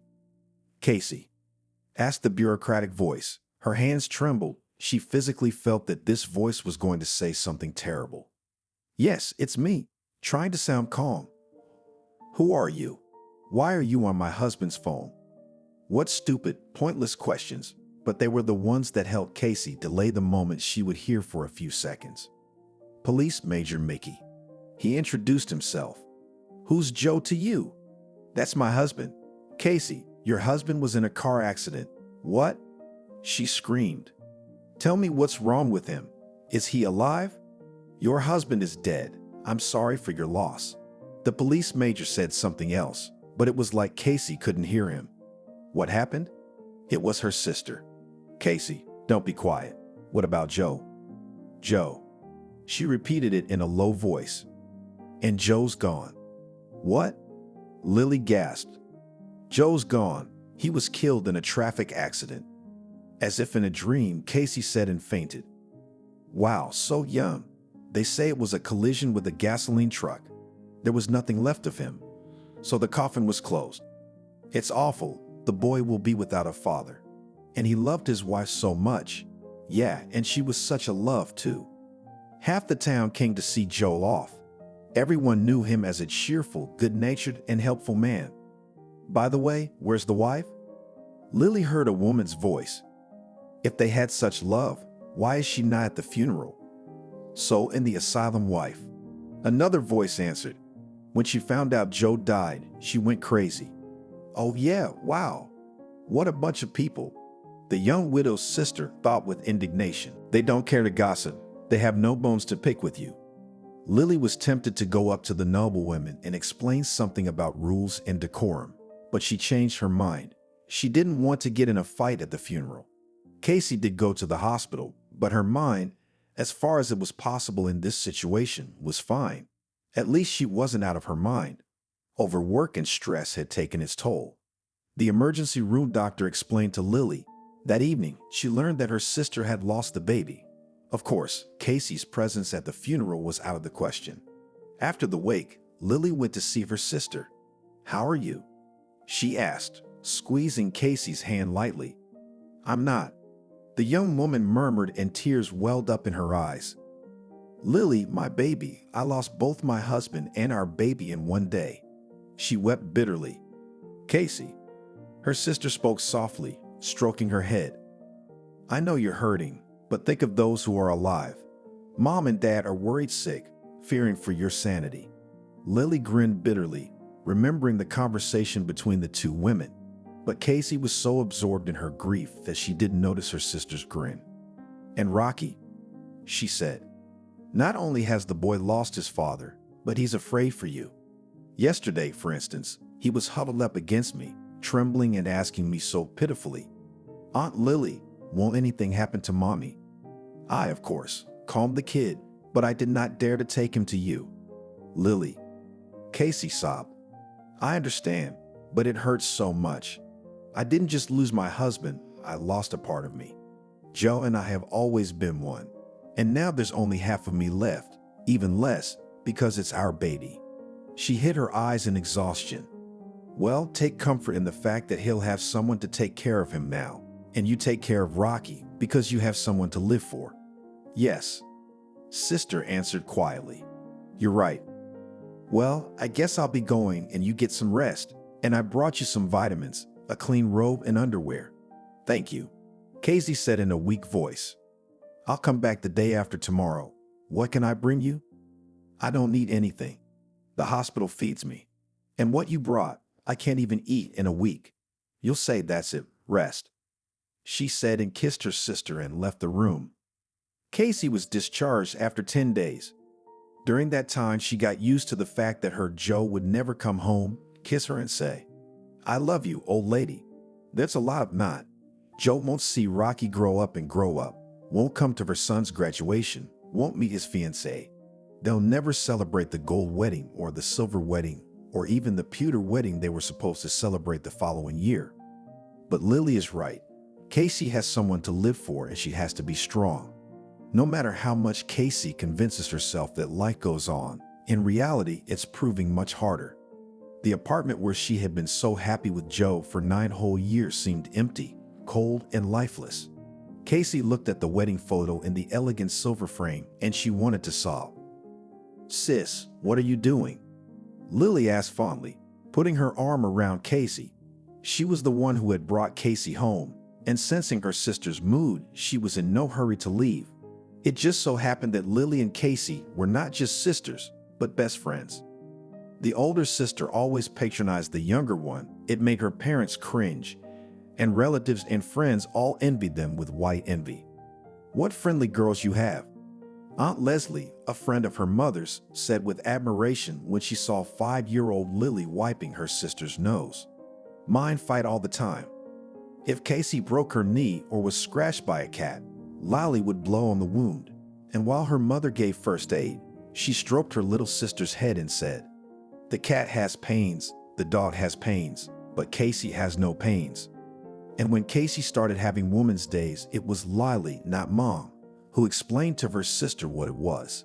The sisters grew up, each had their own personal lives, but they were still friends and helped each other in any way they could. When Lily divorced Barry, Casey convinced her sister that life wasn't over. Then Lily threw herself into meaningless romances.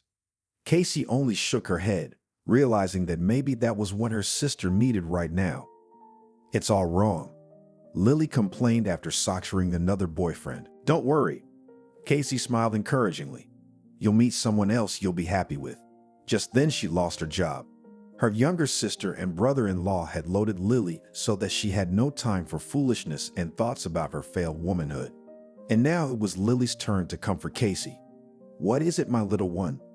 "No, nothing," the young widow said thoughtfully. "It's just a flashback." "I understand." "She understands." Casey laughed quietly and added louder, "And if you understand that starting Monday, we're going to work like horses, I won't let anyone get away with it. And you wondered what we were doing with the girls while you were waiting in the hospital," Lily said cheerfully. She recognized the determined and hardworking Casey from before. Lily couldn't help but realize that behind it all was a pain that wouldn't go away for a long time. "But isn't that worthy of respect? Well done." The widow smiled. "At the weekend, have a good rest, and then work hard, boss." Casey's older sister saluted. "Maybe you'd like a bath or something to eat." "I could use a bath," said the sister. "That's all a hospital is good for, but all these days I've been dreaming of a nice fragrant bath." "It's coming," Lily assured her and headed for the bathroom. While Casey took a bath, Lily fried scrambled eggs with herbs and made sandwiches with ham and fresh cucumbers brought from the cottage. "I should take Casey to the cottage," she thought. "It's nice there now. The fresh air will do her good." "Oh, that's a feast," Casey exclaimed, feeling her appetite growing. "You bet," Lily said in a satisfied voice. "Come on, sit down. This is delicious." Closing her eyes, said the mistress of the house, swallowing a piece of scrambled eggs. "It's always delicious at home." Casey's older sister remarked, "Why don't we go to the country for the weekend? Pick up my parents and Rocky and we'll hit the road." "That's a great idea." Casey said yes. She was afraid her little sister might go into seclusion, but Casey seemed determined to live life to the fullest and breathe to the fullest. And good. Parents and son nearly smothered Casey in a hug, and then they got into Lily's car and drove to the cottage. "I have to live," thought Cassie on the way. "For Rocky's sake, for Joe's sake, and for the memory of our business with him." The weekend flew by like a blink of an eye. On Monday, the sisters drove to work. As soon as they walked in, a bunch of balloons floated into the room, and then smiling girls came running out from behind the fitting screen. "Surprise!" the female employees shouted in unison. Naomi was holding a huge bouquet of soft pink lilies. Lucy could barely hold an impressive cake with the inscription, "Casey, welcome back," in her hands. "Thank you guys so much." With a smile, the hostess said excitedly. After the tea party, the friendly female team started to work. It was the same as always, But without Joe, Casey plunged headlong into her work. From now on, the business she and Joe had started and her 8-year-old son were the meaning of her life. Sure, she had wonderful parents and a loving and caring sister, but they had their own lives. On September 1st, Casey remembered how she and Joe had seen Rocky off to first grade a year ago, and she felt sad. "Don't cry, don't be sad," the young widow mentally told herself. Now these words had become Casey's motto. But on September 17, when Joe was to be 32, she could not hold back her tears. She came to work with reddened eyes, and her subordinates could not help but understand the reason for her tears. The young woman worked hard. She spared neither herself nor her subordinates, and it bore fruit. The work piled up. Casey hired 4 more seamstresses and began to think about renting a bigger room. And only in the late evenings, when Rocky was asleep, did she light a candle, sit in a chair, and look at albums of photographs. "Joe, honey, why?" Casey whispered, stroking her husband's face with her fingertips. On Christmas Eve, the sisters were driving home from work and Lily suggested they buy a tree. "Well, let's do it." Without much enthusiasm, Casey agreed. In the evening, the town looked especially spiffy and people were smiling in anticipation of a merry holiday, looking at the decorated trees, garlands, and banners. But Casey didn't seem to notice anything.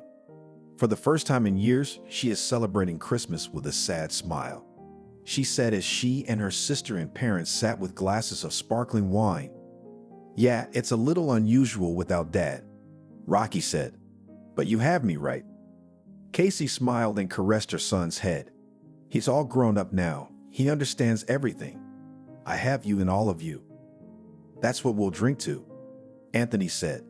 In spite of this sad moment, the party turned out to be fun and relaxed. Casey had no idea what trials awaited her in the coming year.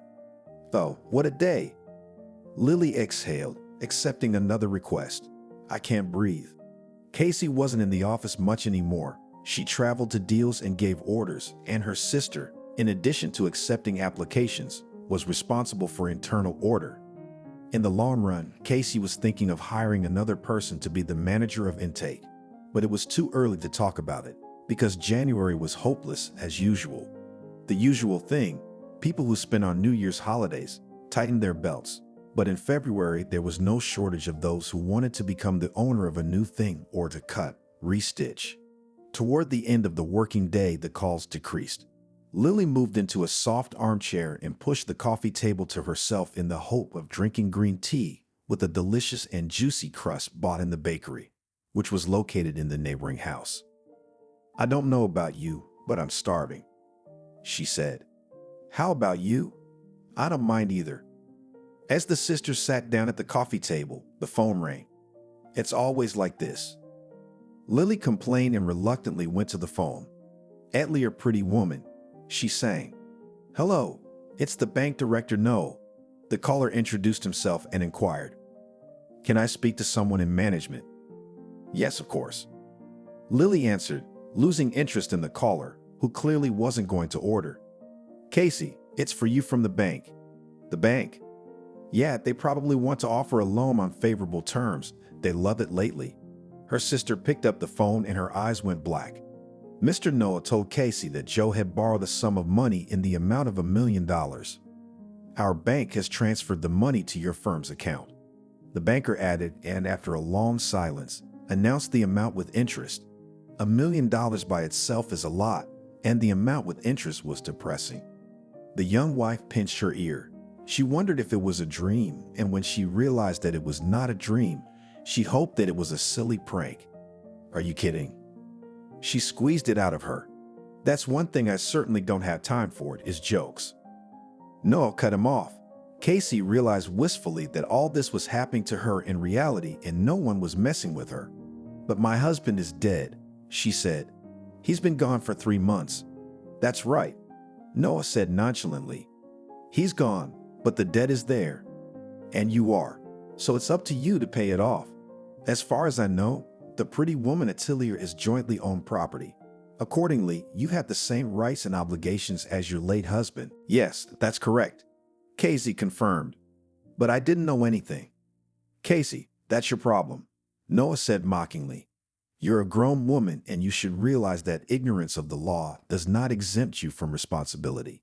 And if this amount is not paid within a week, the bank will be forced to go to court.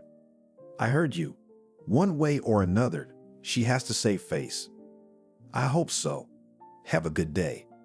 Casey hung up the phone and stared. At one point, she couldn't remember how long she'd been like that. Casey. It was like she heard her sister's voice through absorbent cotton. Is everything okay? Hey. The young woman woke up. Casey, what happened? He said Joe owed more than $1 million. Casey replied and smiled unnaturally.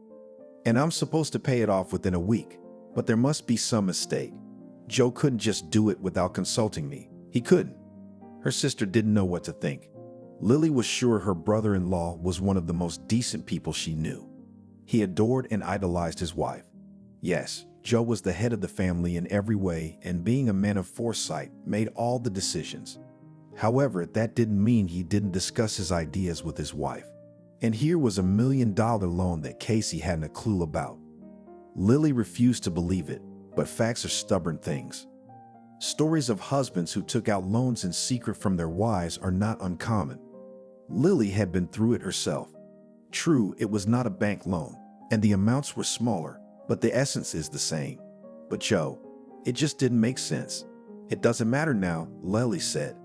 We have to do something. You don't have $1 million? No. Casey confirmed grimly, and I won't have it for a week. And where am I going to get it? She said irritably. Lily, if you're going to suggest a way out, you're not going to tell me to get philosophical right now. There's only one way out, sighed the older sister. The only thing you can achieve now, this installments. Anyway, we're looking for a good lawyer. You're alone with a minor child, so I think we won't have any problems. We? Casey looked at her with a hard stare. But it was my husband who took out the loan, so I'm the one who has to deal with it. Lily even took offense. What are you talking about? We're a family, so we have to stick together, okay? There's no taking no for an answer. I see. Smiled sadly at her sister. In the evening, Casey carefully scored for a good lending lawyer. Her attention was caught by a beautiful young brunette with an ultra-short haircut and intelligent eyes. The woman lawyer's name was Nanny. The next day, the women met at a restaurant and Casey was convinced she had made the right choice. Going to court is usually a last resort, Nanny said, and the creditor hopes to influence you psychologically. In reality, it's not so bad. You can write an application for installments without waiting for the court. It's a lot of money. You have a minor child. You don't refuse to pay. I'm not. Casey confirmed it. Then the problem is solved, smiled at the lawyer. Of course, if your husband had made a will in your favor, it would simplify the situation. You could refuse the inheritance and accordingly from the payment of the debt. But since there is no will, we will seek installments, and as practice shows, problems are not expected. There really was no problem with the installment plan, and Casey, with Nanny's help, was able to get the interest rate reduced. Thank you very much, Casey said. It's not a big deal, said the lawyer. It's not nothing. The young woman objected and winked. If you want a fashionable exclusive dress, we will be glad to see you in our atelier. You can count on a good discount. Thank you, I will keep in mind. Nan replied with a smile and extending her hand to Casey added, You're welcome too. Casey was paying off the loan. She had to deny herself a lot of things, but debt is debt. Alas, no one gives back what they owe. A few months later, she got a call from her former boss, now business partner Tony. Casey, my compliments. Cheerfully greeted by the director of a clothing factory. Hello, Tony, she replied. I have a favor to ask of you, my dear. Tony, you know I'm driving right now. Well, this isn't a phone call either. I was wondering if you could come by my office in an hour. In, say, 2 hours. 2 hours. Unfortunately, I can't make it. I'm in negotiations. Casey answered. But tomorrow morning, I'm free. Tomorrow at 9 o'clock would be okay with you. I'm fine. The next morning, Casey went to the garment factory. You're looking good. Tony complimented her. Casey, tea, coffee, juice, or maybe a brandy? No, thanks, Tony. She said no. If I may, let's get right down to business. Well, let's get down to business. Not at the factory manager. But I'm afraid, dear Casey, it won't be a pleasant conversation. Well, what can you do? It's really nothing. Tony agreed. So, what did you want? Money. Tony replied with a disarming smile. The agreed time limit has expired.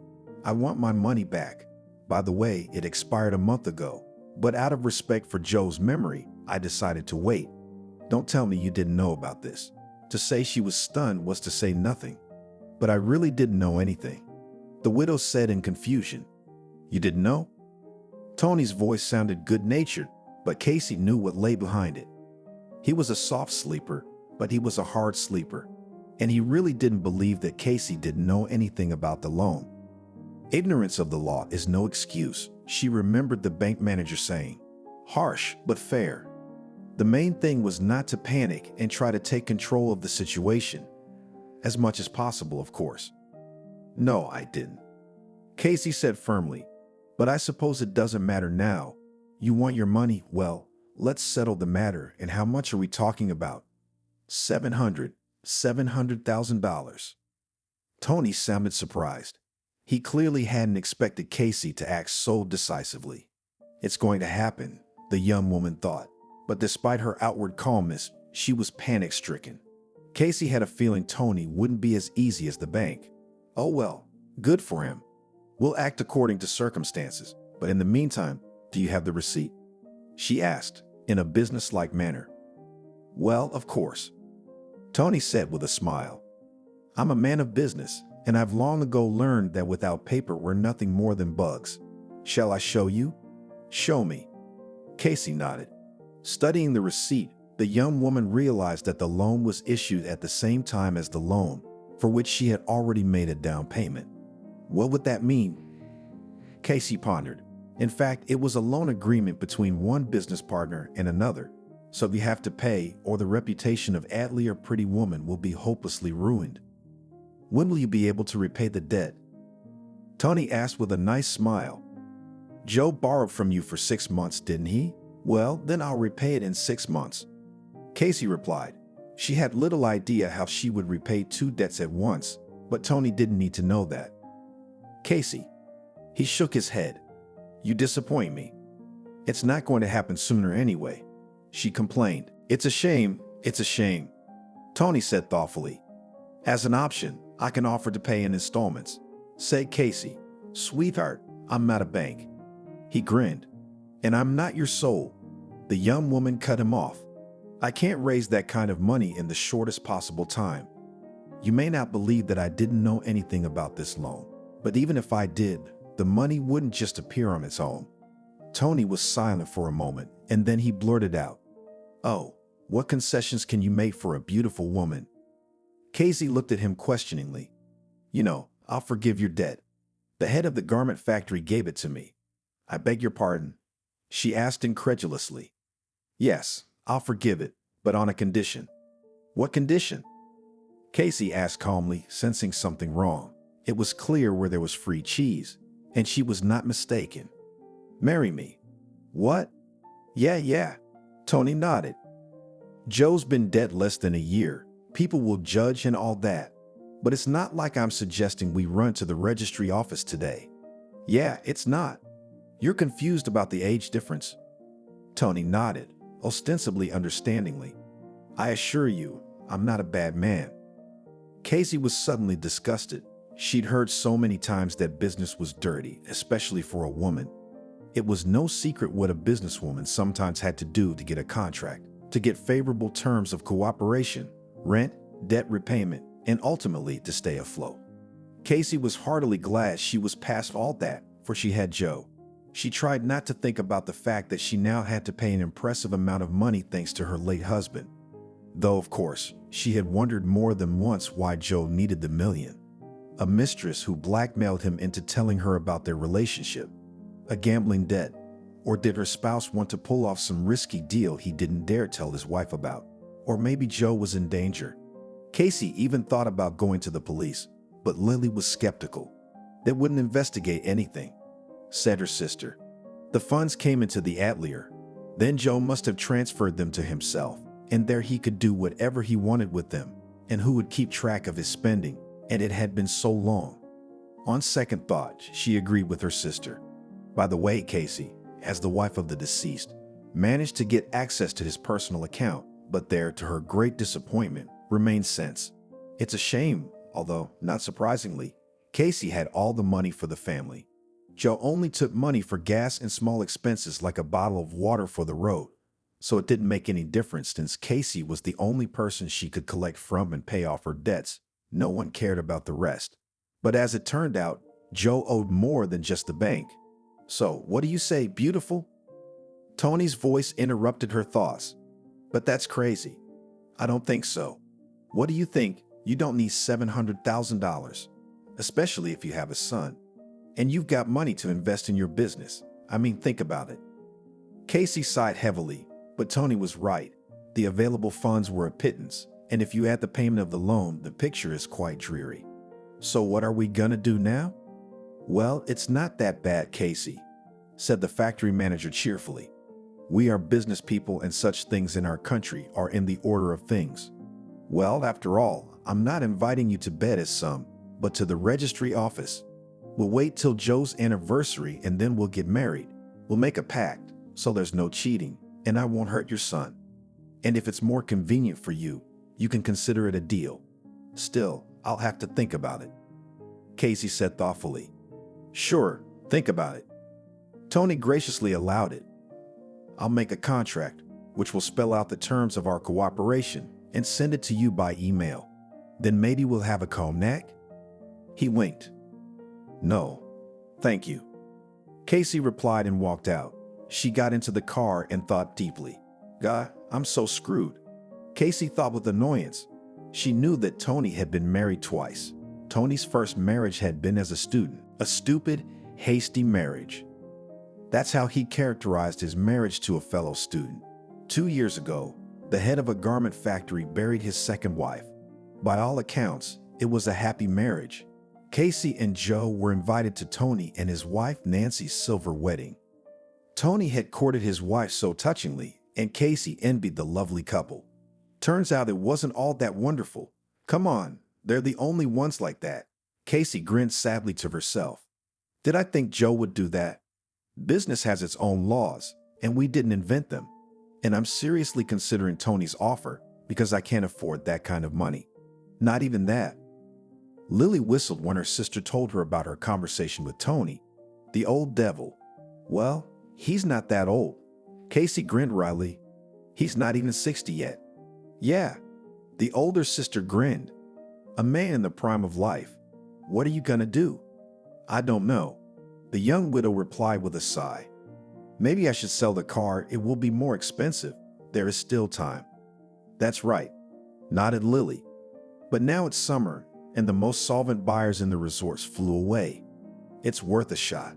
When there's even a tiny chance, it's a sin not to take it. That's also true. I guess I'll have to marry Mr. Tony. She said that 2 weeks before the anniversary of Joe's death. But don't panic too soon. Her sister tried to cheer her up, but it didn't work so well. Potential buyers were trying to drive the price down, and Casey was getting desperate. Well, there was a lot to be desperate about. Plus, her ex-mother-in-law had called the other day to ask where Casey planned to have her memorial dinner. The last thing on her mind was a memorial dinner. Betty, I have a lot of work to do. With a sigh, the young woman sighed. Even though she was telling the truth, she felt terribly uncomfortable. How are you supposed to deal with your ex-mother-in-law after the debts? The young woman had a strange feeling. She sympathized with Betty as a mother who had lost her only son, but that was all. She had once treated her mother-in-law as if she were her own mother. Now, during the phone conversation, Casey had no kinship feelings for her son's maternal grandmother.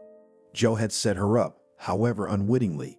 I doubt her mother-in-law knew, but Casey couldn't help herself. Maybe we shouldn't organize anything, she mumbled. Yes. There was resentment in the older woman's voice. It sounded as if Betty had asked again to make sure she'd heard what she'd said. I thought we were gonna talk.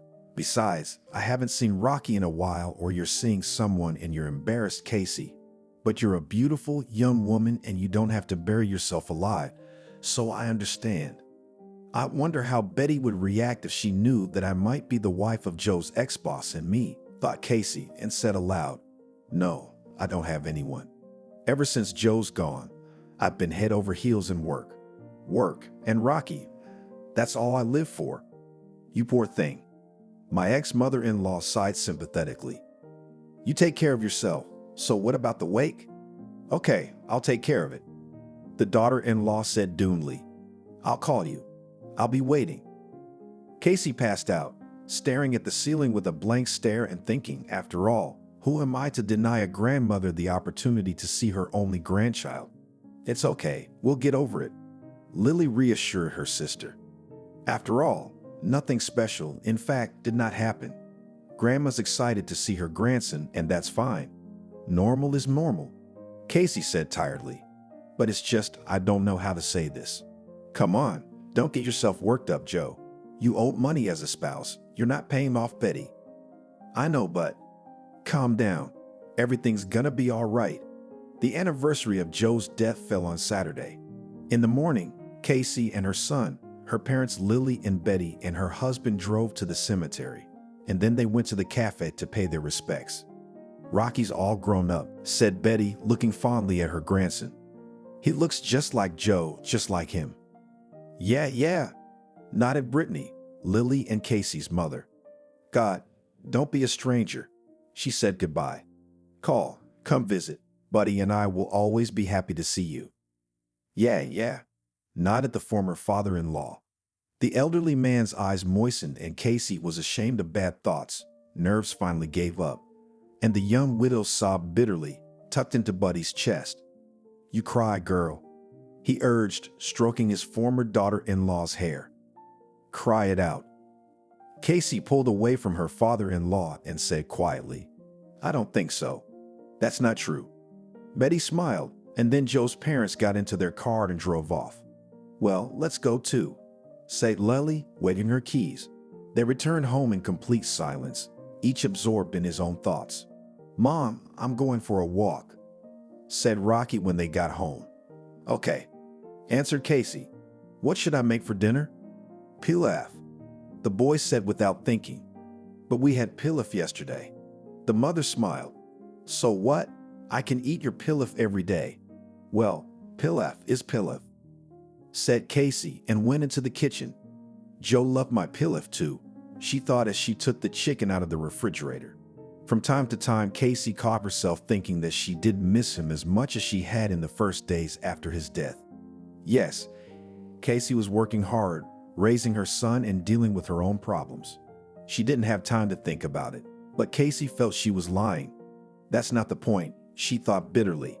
If it weren't for these debts, I'd be crying my eyes out right now. Strangely enough, in that calmness and the lightness she'd forgotten for a year, the thought, though unspoken, took on a real shape. I'll just go on with my life and see what happens, she decided. And only Casey finished this wise thought when she heard her son's cry. Mommy! She jumped up and rushed into the hallway. Rocky, what's wrong? Casey asked fearfully and pulled her son against her. The boy was shivering and crying. Rocky looked like he was being chased. There. What is it? The mother asked affectionately. Are you home with me? Did someone scare you? There's Daddy. He's hugging some lady, said Rocky and cried bitterly. But it can't be, exclaimed Casey. Son, you know Daddy's dead. But he was there, the boy insisted. Daddy was standing by the playground. Rocky, you're imagining things, she pleaded with her son. It was just a man who looked like Daddy, it happens. You just loved him a lot. Today's the anniversary and you're impressed after the cemetery. Rocky nodded, sniffling. Casey was relieved that he had stopped shaking. The young woman put her arm around her son's shoulders and led him into the room. You lie down for a while, rest, and I'll cook pilaf, she smiled. Then you and I will have a sumptuous dinner. When the pilaf was ready, Casey looked into her son's room. Rocky was asleep. What was that all about? She thought. Who did he see? The first thing Casey thought was that Rocky was just overexcited. She and her father were thick as thieves, so at first glance it made sense. but only at first glance. Rocky, like his father, wasn't particularly impressionable. Besides, he wasn't 3 years old enough to get overexcited after a visit to the cemetery. But Rocky would mistake a stranger for his father, no matter how much he looked like him. Seemed like a stupid thing for Casey to do.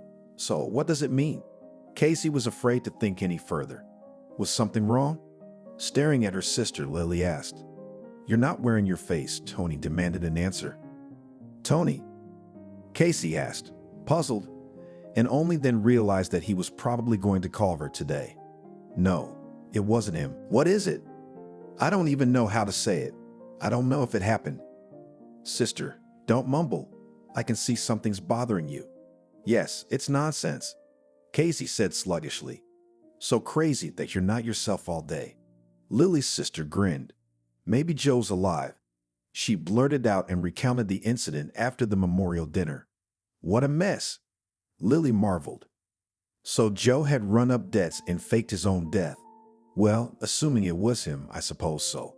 Casey nodded sullenly. "You don't seem too upset," Sister remarked. "Let's just say I'm prepared for any turn of events. You know, Lily, this year I feel like I've grown up and gotten rid of my rose-colored glasses. I mean, as long as Joe was alive. If he was, I was a stonewall.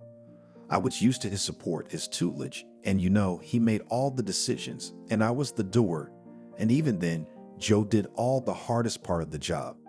And then the wall came down, and with it, all the shells and cocoons came off. But strangely enough, I wasn't vulnerable. Quite the opposite.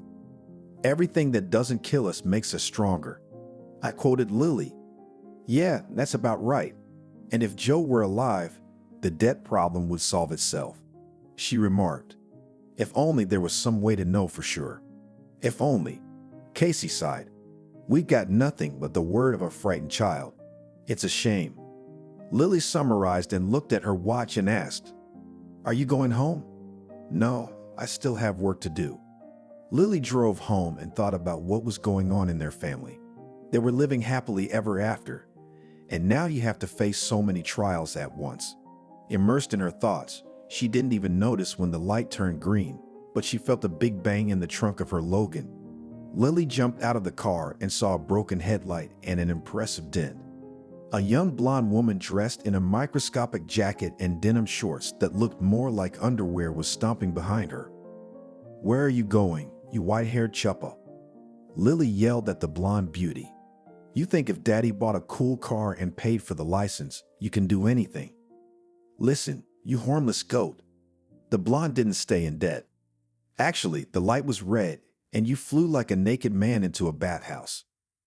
Do you know who my fiancé is?" "I don't know and I don't want to know." "Guys, what's all the commotion?" Lily heard a man's voice from a schoolboy rapid. The voice seemed suspiciously familiar to her. "Call the cops and be done with it." "Listen, boy," she said belligerently. "Go where you're going." "Lily, what a number." The owner of the Setch car laughed. "Woody," Lily said hesitantly, and as she looked closer at the driver, she realized she was not mistaken. It was Woody, a classmate, handsome and cool soccer player, her first, and by the way, mutual love. He was older, better looking, probably happily married, had kids. "That's him," Woody replied cheerfully. "Problems?" I can see that. Looks like you're about to be offered a deal." The ex-boyfriend grinned, pointing behind Lily.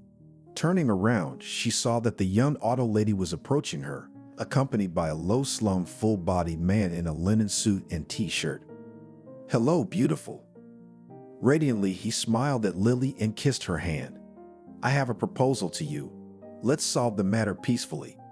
"Hello," nodded Lily and asked, "What's peace?"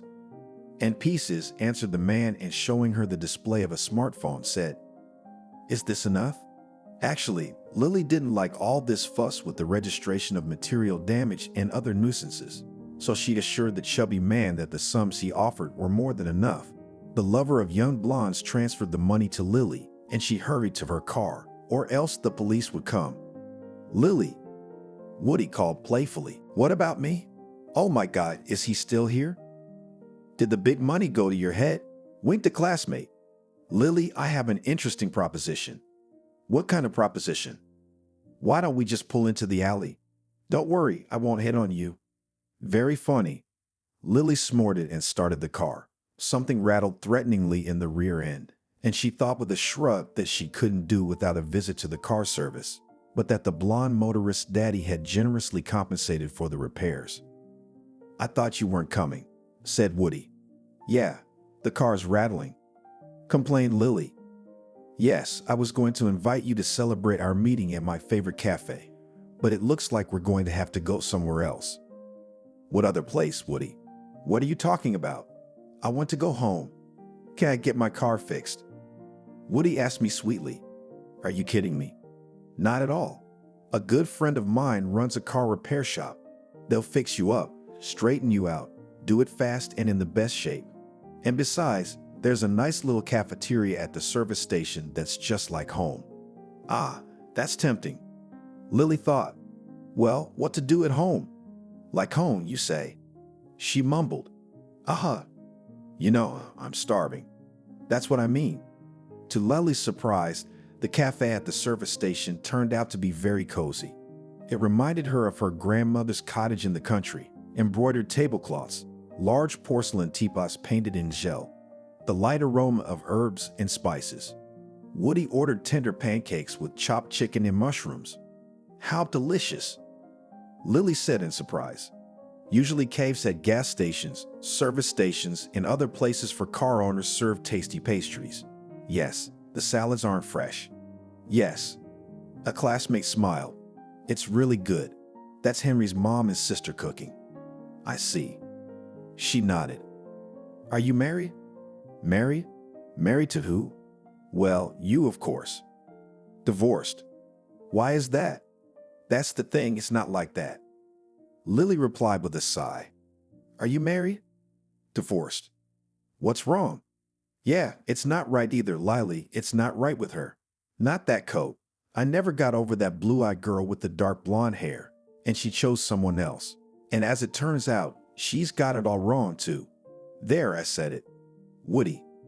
Now you're gonna say you can't go back, and you're gonna break my heart. With a forlorn look on his face, Woody said mournfully, Maybe we just shouldn't talk about it. Maybe we shouldn't. Lily, what do you do? Inquired the admirer. I work as a receptionist at my younger sister's Pretty Woman studio. Very interesting. Woody smiled. The older sister works for the younger sister. Where do you work? I'm a private detective. A private detective. Lily asked slowly. Yeah. Woody, I guess God sent you to be our sister, she said. A businesswoman's sister suspects her husband of infidelity. Woody grinned. If only I knew what he was suspected of. Lily exclaimed.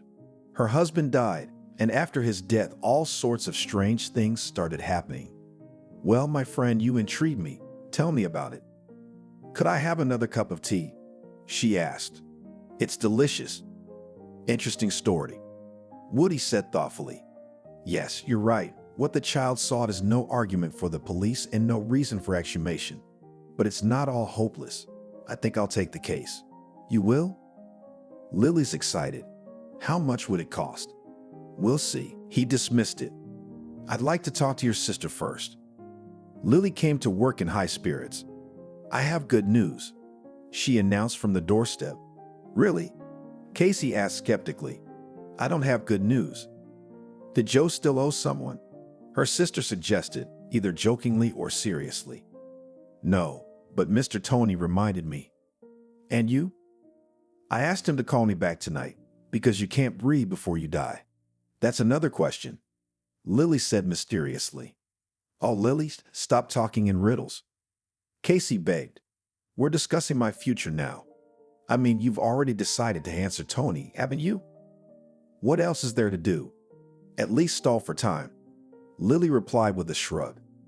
Anyway, yesterday, when I was driving home from work, I got into an accident. No way. Casey gasped and then said, Well, nothing happened to you, judging by your great mood. Naturally. Naturally, said her sister theatrically and settled back in her chair. What can't be said about my little girl? However, the guilty party more than compensated me for the repairs, and in the end I didn't pay a dime. Oh, come on. That's the truth.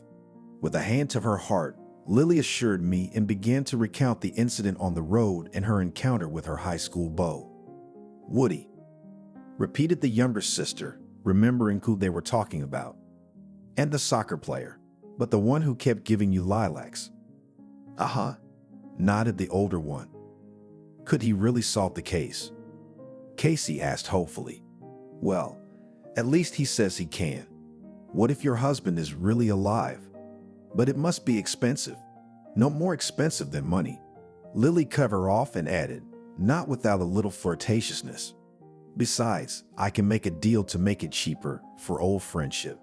Well, try. Is he married? By the way, Nolan said that he has not forgotten me. So don't get lost. Casey winked. I'm not lost. I'm just wondering if I should be. Do you like him? Actually, I do. Lily admitted it. So what's the deal? Lily, I'll tell you what, if you two like each other, it's a good idea to take a chance. Casey had something else to say, but the intercom buzzed. She pressed the button, and 5 minutes later a delivery man with a basket of roses appeared at the door. Which one of you is Lily? The guy smiled dutifully. Is this for you? For me? She asked again, already knowing who the roses were from. Yes, for you, confirmed the courier. Sign right here. Thank you. And you still have doubts? Casey asked meaningfully. Lily looked at the flowers with admiration and smiled. The meeting with Woody was scheduled for 3 o'clock in the afternoon in the cafe at the car service center. That's an odd place to have a business conversation. Casey remarked, You just haven't seen the place.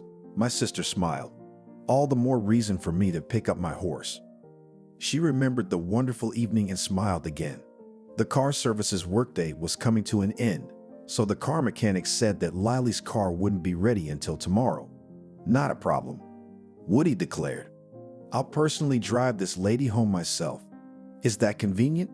The lady was embarrassed. Well, if I suggested it, it's convenient. He smiled. After the cafeteria, they went to a small, recently opened restaurant where they sat until closing time. Lily got home at midnight, but strangely enough, she woke up feeling refreshed and rested. Well, at least one of us will be happy, Casey thought, noting that her sister was smiling every now and then. She hadn't realized that fate had something in store for her. Are you sure it's an auto repair shop? Lily asked her sister, stunned. Casey suddenly felt like she was back in her childhood, and now she was at her grandmother's house. There's a feast here. Lily was surprised to see the table set. The sisters saw a goose with apples, a nice little cake, some salads, slices, and drinks in jugs. And a moment later, from somewhere in the back of the room, Woody and some tall, handsome brunette with laughing brown eyes materialized. Are we having some sort of celebration? Lily asked. You bet we are. The classmate grinned, pleased with the effect he'd had. First, I met you and I want to celebrate. And second, your car is ready. Thirdly, stop talking. I'm hungry. By the way, meet the girls. This is my friend Jerry, the owner of this whole thing. Over a sumptuous meal, Woody asked Casey a few questions, wrote something down in his notebook, and never returned to the subject. It was not a dull meal, I must say. They chatted cheerfully and casually, and Casey even managed to distract herself from her problems. And when Jerry got a phone call and apologized, Lily quietly nudged her in the side and said, That Gary's got his eye on you. Don't be silly, Casey whispered indignantly. Meanwhile, Dimitri's friend was indeed looking at her with interest. When Casey reached for the pitcher, intending to pour herself a cranberry morsel, Jerry suggested, Let me pour it. As he took the glass from Casey's hands, their fingers touched. Lily, who noticed this to her sister, winked slyly at her sister, who only shook her head. Dear boss, will you let me off early today? Lily asked the next day. I just need to go to the hairdresser and do some shopping. Going somewhere with Woody? What a smart sister I have. She smiled. It's not hard to guess. Casey shrugged. Hey Casey, did you like that Jerry guy? Lily asked. Jerry's like Jerry, A nice man, if that's what you mean. But what does that have to do with me? The fact that he was glaring at you. Lily grinned. You know, I think you two might have something going on. Lily? Lily what? I've been Lily for 34 years and he likes you. Maybe he's married. Guess not. Anyway, we barely know each other and you're already fantasizing. Casey replied, barely know each other. That's a problem. You wanted to leave early, didn't you? She reminded her sister. May I? Just go. As she walked her sister out, Casey found herself thinking, which had been happening quite often lately. Today, she'd managed to get Tony to wait a couple of weeks because of the new circumstances, but she felt uneasy. If Woody couldn't find anything out, let's hope for the best, Casey decided. She thought back to her conversation with Lily and grinned wryly. I'm a hot commodity, she thought ironically. Jerry was looking at her the way men usually looked at women they liked. And then there was Tony, offering to marry her in exchange for forgiveness of his debt. Noble, to say the least. The landline rang, but Casey, not immediately realizing that Lily wasn't there, was in no hurry to pick it up. The phone kept ringing and Casey had no choice but to return to sinful earth. Pretty woman's Adlier, she answered. Can I speak to Casey's landlady? That's me. She said hello. Casey, it's me, Jerry from the car service. Do you remember me? Of course I remember you. I'd like to take you out for a walk.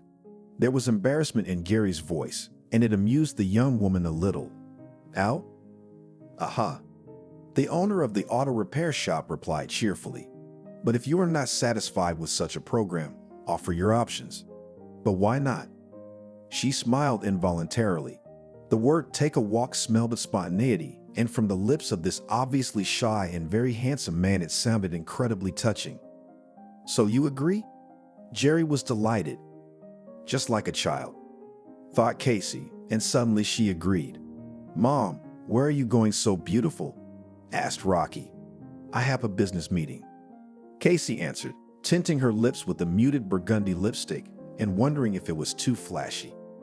Cool. Appreciated by her son, as if eavesdropping on her thoughts. Really? She was happy. Yeah, what's the name? Who? Him. Roman giggled. I'll give you a code. Threatened the mother. Oh, I'm afraid. So what's the name? Well, I told you, I have a business meeting. Well, business is business. The boy agreed. Jerry waited for Casey at the entrance to the city park. Last time she hadn't even noticed what the owner was wearing, but this time she took a closer look and found that a light beige jacket made of fine suede, a white t-shirt, and bright blue jeans suited him just fine. Casey herself, in a soft pink floor-length dress and black jacket, looked like a young girl. Isn't that why Rocky figured it out? The young woman thought cheerfully. Casey, you look beautiful. Jerry exclaimed approvingly, handing her a bouquet of gorgeous roses in a stylish package. Thank you. Casey smiled. So, where should we go? She shrugged. Why don't we go wherever we want? Jerry suggested. Sounds like fun. They walked around the park, rode the Ferris wheel, and ate ice cream. Just like when they were kids. Casey said with a smile. My parents would give me money and Lily and I would figure out how much we could afford. I know. Jerry smiled back. And incredibly cool. It's cool, but you can't get a sore throat, and it's getting cold, she shivered. We're not gonna let that happen. There is a very interesting restaurant nearby, stylized as a hunting lodge. Let's have a cup of tea and warm up. You got it. Casey snuck into the apartment, but there was no need. Rocky was watching a cartoon on the internet. What are you doing up? She asked. Look at the clock, I have the right. The son answered importantly, especially on the last days of vacation. That's right. And I can't wait to find out the details. Rocky said. What do you want to know? What do you mean, what? How was the meeting? The young bastard explained nonchalantly. What did you think? That's exactly what I thought. Go to bed. You don't want to stay up late surfing the internet. Casey tried her best to sound stern, but somehow it didn't work. However, her words were heard. Yes, comrade chief. Rocky answered and went to his bedroom. In the morning, Casey called Woody and asked how Joe got the money from Tony. I don't know. She was confused. If it's not too much trouble, get in touch with him. Woody asked. Casey had no desire to communicate with the elderly husband candidate, but she knew it was in her best interest. Cash, replied the factory manager. When Casey relayed the information to Woody, he said, "Well, that's what I thought. I bet the loan money was received in cash too. That's what it turned out to be. Looks like we're at an impasse." Lily's depressed. "I guess so." Sister agreed depressingly. "Well, let's not get discouraged. What else is there to do?" Looking at Casey, it wasn't hard to see that she didn't share Lily's enthusiasm, and she was wrong. One evening, as Casey sat with Gary at her favorite car service cafe, she got a call from her sister. "I think Woody's on the trail," Lily said excitedly. The young woman's heart beat so hard that it seemed the car owners sitting in the cafe could hear every beat. "Where are you now?" "At home waiting for Woody for dinner." "But what about you?" "Jerry and I are at the diner." "Well, come on over to my place. I'm making my signature stuffed fish, so you know what I mean." Casey understood. Making stuffed fish was a sacred act for Lily, and the effort was truly worth it. Stuffed fish, as performed by her older sister, was truly food of the gods. "Red?" Casey asked businesslike. "Sure, Trout. So guys, let's go back to my place and set up headquarters." "All right, I'll see you later." After talking to her sister, she asked Jerry, "Do you like fish?" "Fish?" He was puzzled. "Anyway, yes, do you want to feed me fish?" "I don't mind." "No, I'll give you fish another time. And tonight, Lily will treat us to her specialty stuffed fish." Casey giggled. She added seriously, "But even if she was going to serve us sour soup, I'd still run to her on foot, because Lily said Woody might be on the trail." "So what are we waiting for?" Jerry exclaimed. When they arrived, Woody was already there. In fact, he'd opened the door. "Come on in," he said in the tone of a hospitable host. "Lily's putting the finishing touches on her masterpiece." "I see." Casey nodded, realizing that she would get all the information during the meal. "Well, what can you do?" During the lavish meal, Casey couldn't eat a bite. She glared at Woody and he, realizing her state of mind, said, "Well, here's the news. The day before yesterday, I showed Joe's picture to the ticket seller at the bus station, and she said he'd left for the capital a few days ago." Casey gasped and her sister squirmed. "That's right. It couldn't be more accurate," Woody assured her. "So what, Joe's alive?" "I guess so." He nodded. "It's just a matter of exhuming him." Casey was silent. She knew it was inevitable, of course, but it's complicated, the young woman thought. Other thoughts just didn't come to mind, especially in light of recent events. The result of the exhumation dumbfounded and confused all the cards. Joe had been resting peacefully in his grave all year. The answer was self-evident, and it was monstrous. Someone was walking the earth in Joe's place, and God forbid it was that simple. It seemed like a good time to talk to Joe's mother. Woody said in a deep voice, "Do you think Joe had a twin brother?" Asked Lily. "I don't think anything, but it's a bit of a stretch, don't you think?" And everyone agreed. "Betty, it wouldn't have occurred to me to ask out of idle curiosity," Woody said quietly. "But it's a situation that's come up." "Yes, I understand." Betty nodded. And since it was, Betty's story was simple. In fact, there are thousands of them. Unfortunately, she and Buddy didn't plan on having 2 children, but nature has its own laws. They had twins. "We can't afford it," the young mother thought. "It was a hard decision for me to make." Betty sighed heavily. "I cried, I worried, my heart bled. But in the end, I did what I did. Times were hard, cents counted. Are you judging me?" "Betty, I'm not here to judge. I'm here to get to the truth," replied Woody. "Who am I?" "Certainly not God. And yet I'm terribly ashamed. Betty, what's done is done. And once again, I'm not the Lord God after all. No one knows how I'd behave if I were you." "Yeah, I suppose." "Well then," said Woody, "thank you so much for your help, and I'm sorry I made you talk about things you'd rather forget." It's okay, I'll get over it, the older woman said quietly. Well, the truth had been revealed, but unfortunately it didn't answer the questions of why Joe needed the money, where his twin brother was, or whether there was any connection between the late Joe's debts and his twin brother. Something told Woody there was, and he was rarely wrong. Yeah, it might be a good idea to look into the circumstances of his death, too, Woody thought. It all seemed to be connected, but how? Deciding that that was enough for today, Woody drove home with a sense of accomplishment. He had a date with Lily in 2 hours. And where to find him? Casey wondered. Maybe put an ad up? Yeah, right away, laughed her sister.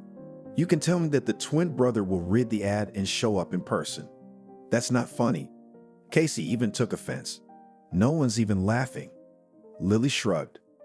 Woody's doing the best he can, not all at once. Yeah, you're right. I'm just too anxious to get this nightmare over with. I mean, we used to have a peaceful life, but why do we have to go through all this? It is believed that all trials are given to a man for something, the older sister said thoughtfully. I wish I knew what it was for. Casey sighed. That's true. Lily agreed and asked, How's Jerry doing? We're good friends, the younger sister replied. That's it? Lily, for God's sake, we barely know each other. 2 weeks is barely? But it's not long enough to talk about feelings, Casey pointed out. Sometimes a couple of days is enough time to know that this is the man for me. That's exactly what happened with Joe, she said quietly. Well, I didn't see Woody as my prince, said Lily. I thought it was like first love, like the first snow. It came and went. Eventually he got married, I got married, and it didn't work out for either of them. All because the heavenly office decided we should be together, and I didn't realize it. It's a shame how much time we wasted. Well, there's a silver lining. You'll enjoy every day you spend together and appreciate each other. That's true too. She smiled. I'll tell you what, look at Jerry. He's a good guy, and you don't throw a guy like that away. Well, for what it's worth, he hasn't told me he loves me or anything. So he realizes you buried your husband a year ago, and you might not be ready for a new relationship. So let him know you're okay with it. But I can see that you like him. I do. Casey admitted it. So what's the problem? First, you need to deal with this story. Then you need to think about love. I don't see the connection. Yeah, there isn't, but I want to see it through. Well, I don't understand that. Lily snorted. There's you. There's Jerry. You like each other. So what's the problem? And then there's Rocky. That's not a problem either. The older sister dismissed the argument. He's not like other teenagers. He's an understanding guy. I think he's already figured it out. Actually, Lily was not far from the truth. Casey could tell her son that she had a business meeting, but he was a very perceptive kid. Casey smiled, remembering how Rocky had said yesterday at breakfast that he wouldn't mind marrying her. What are you talking about? She stunned, almost choking on her sandwich. What marriage? With that guy in the Ford. The son smiled. Jerry and I are just good friends, said Casey. Uh-huh. Rocky grinned. I believe it. I believe it. So my future stepdad's name is Jerry. I hope he's not an abuser. What? Casey couldn't take it anymore and laughed. Please tell me what words we know. I know more words than that, her son proudly assured her. Well, there you go, said Lily, the guy. You could say, bless you, and you something to think about, some business. That's what they call the postponed life syndrome. It's a simple thing. You want to be happy, you got it? I got it. It's just a matter of pushing Jerry to make up her mind. I don't know how. Casey squeaked pitifully. She can't. Sister splashed her hands. If you can't do it, we'll teach you. If you don't want to do it, we'll make you do it. Now listen to Aunt Lily and remember. That evening, Casey was as good as ever. She'd gone to the hairdresser and had a spectacular haircut on her long hair. Before, Casey had been combing her hair smoothly and making it into bunches, knots, bumps, or ponytails. But after talking to Lily, she suddenly wanted something completely new. You look good with bangs, the hairdresser said approvingly. You've never worn bangs before. No. Casey shook her head. Why? Just the other day, the hairdresser, whose name, according to the name tag, was Jenny, looked at her carefully and said, "If you lighten the strands, you'd look great." "I'll tell you what," Casey exclaimed. "Let's do it. It's a possibility." "Well, let's do it." The hairdresser smiled. "You're in luck. I just had a client who didn't show up today." "That's great. Is it really me?" Casey exclaimed in amazement as the hairdresser finished working on her hair. "You bet it was." The next item on Casey's plan was a lingerie boutique.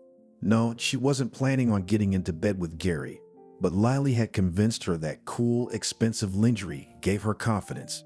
And she'd said the right thing, by the way. Wearing a mind-blowing, almost weightless set of navy blue, Casey felt like nothing less than a fatal seductress. When Lily had urged her sister to wear a brighter lip color than usual, she'd been reluctant for a long time. "What's wrong with pinks and nudes?" she asked. "They're good for everything." The older sister nodded in agreement. "For business ladies and romantic girls, it's perfect. But if you want to blow a man away, then red, burgundy, crimson, or plum. I think red is just what the doctor ordered." The black velvet pantsuit fit perfectly, and suede high-heeled shoes and a golden handbag completed the chic look.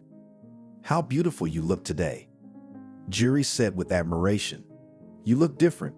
"Maybe I am." Casey nodded with a smile. "I changed my hair and makeup.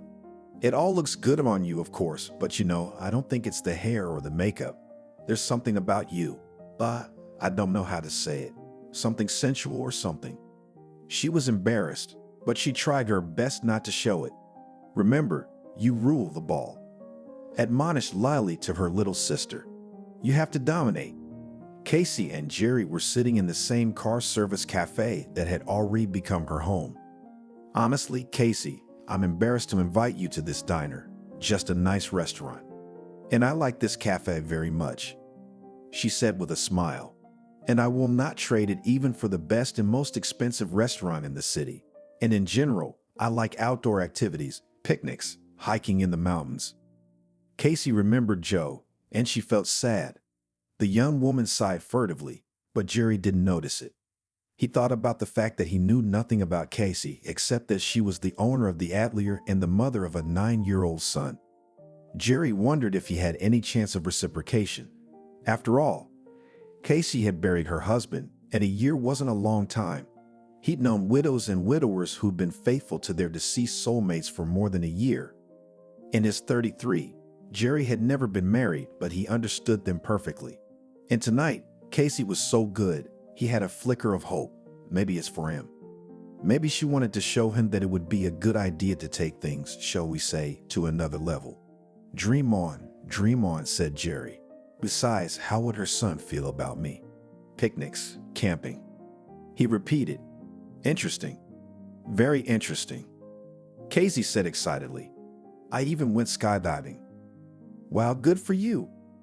Jerry said approvingly and decided that it was probably something to keep in mind. No, she was really different today, the man in love decided. More alive and very beautiful. She was also very frank. She didn't seem to have said anything wrong. But I'd learned more about her tonight than I had in the 2 weeks I'd known her, and Jerry decided to strike while the iron was hot. "Casey," he said quietly, taking her hand.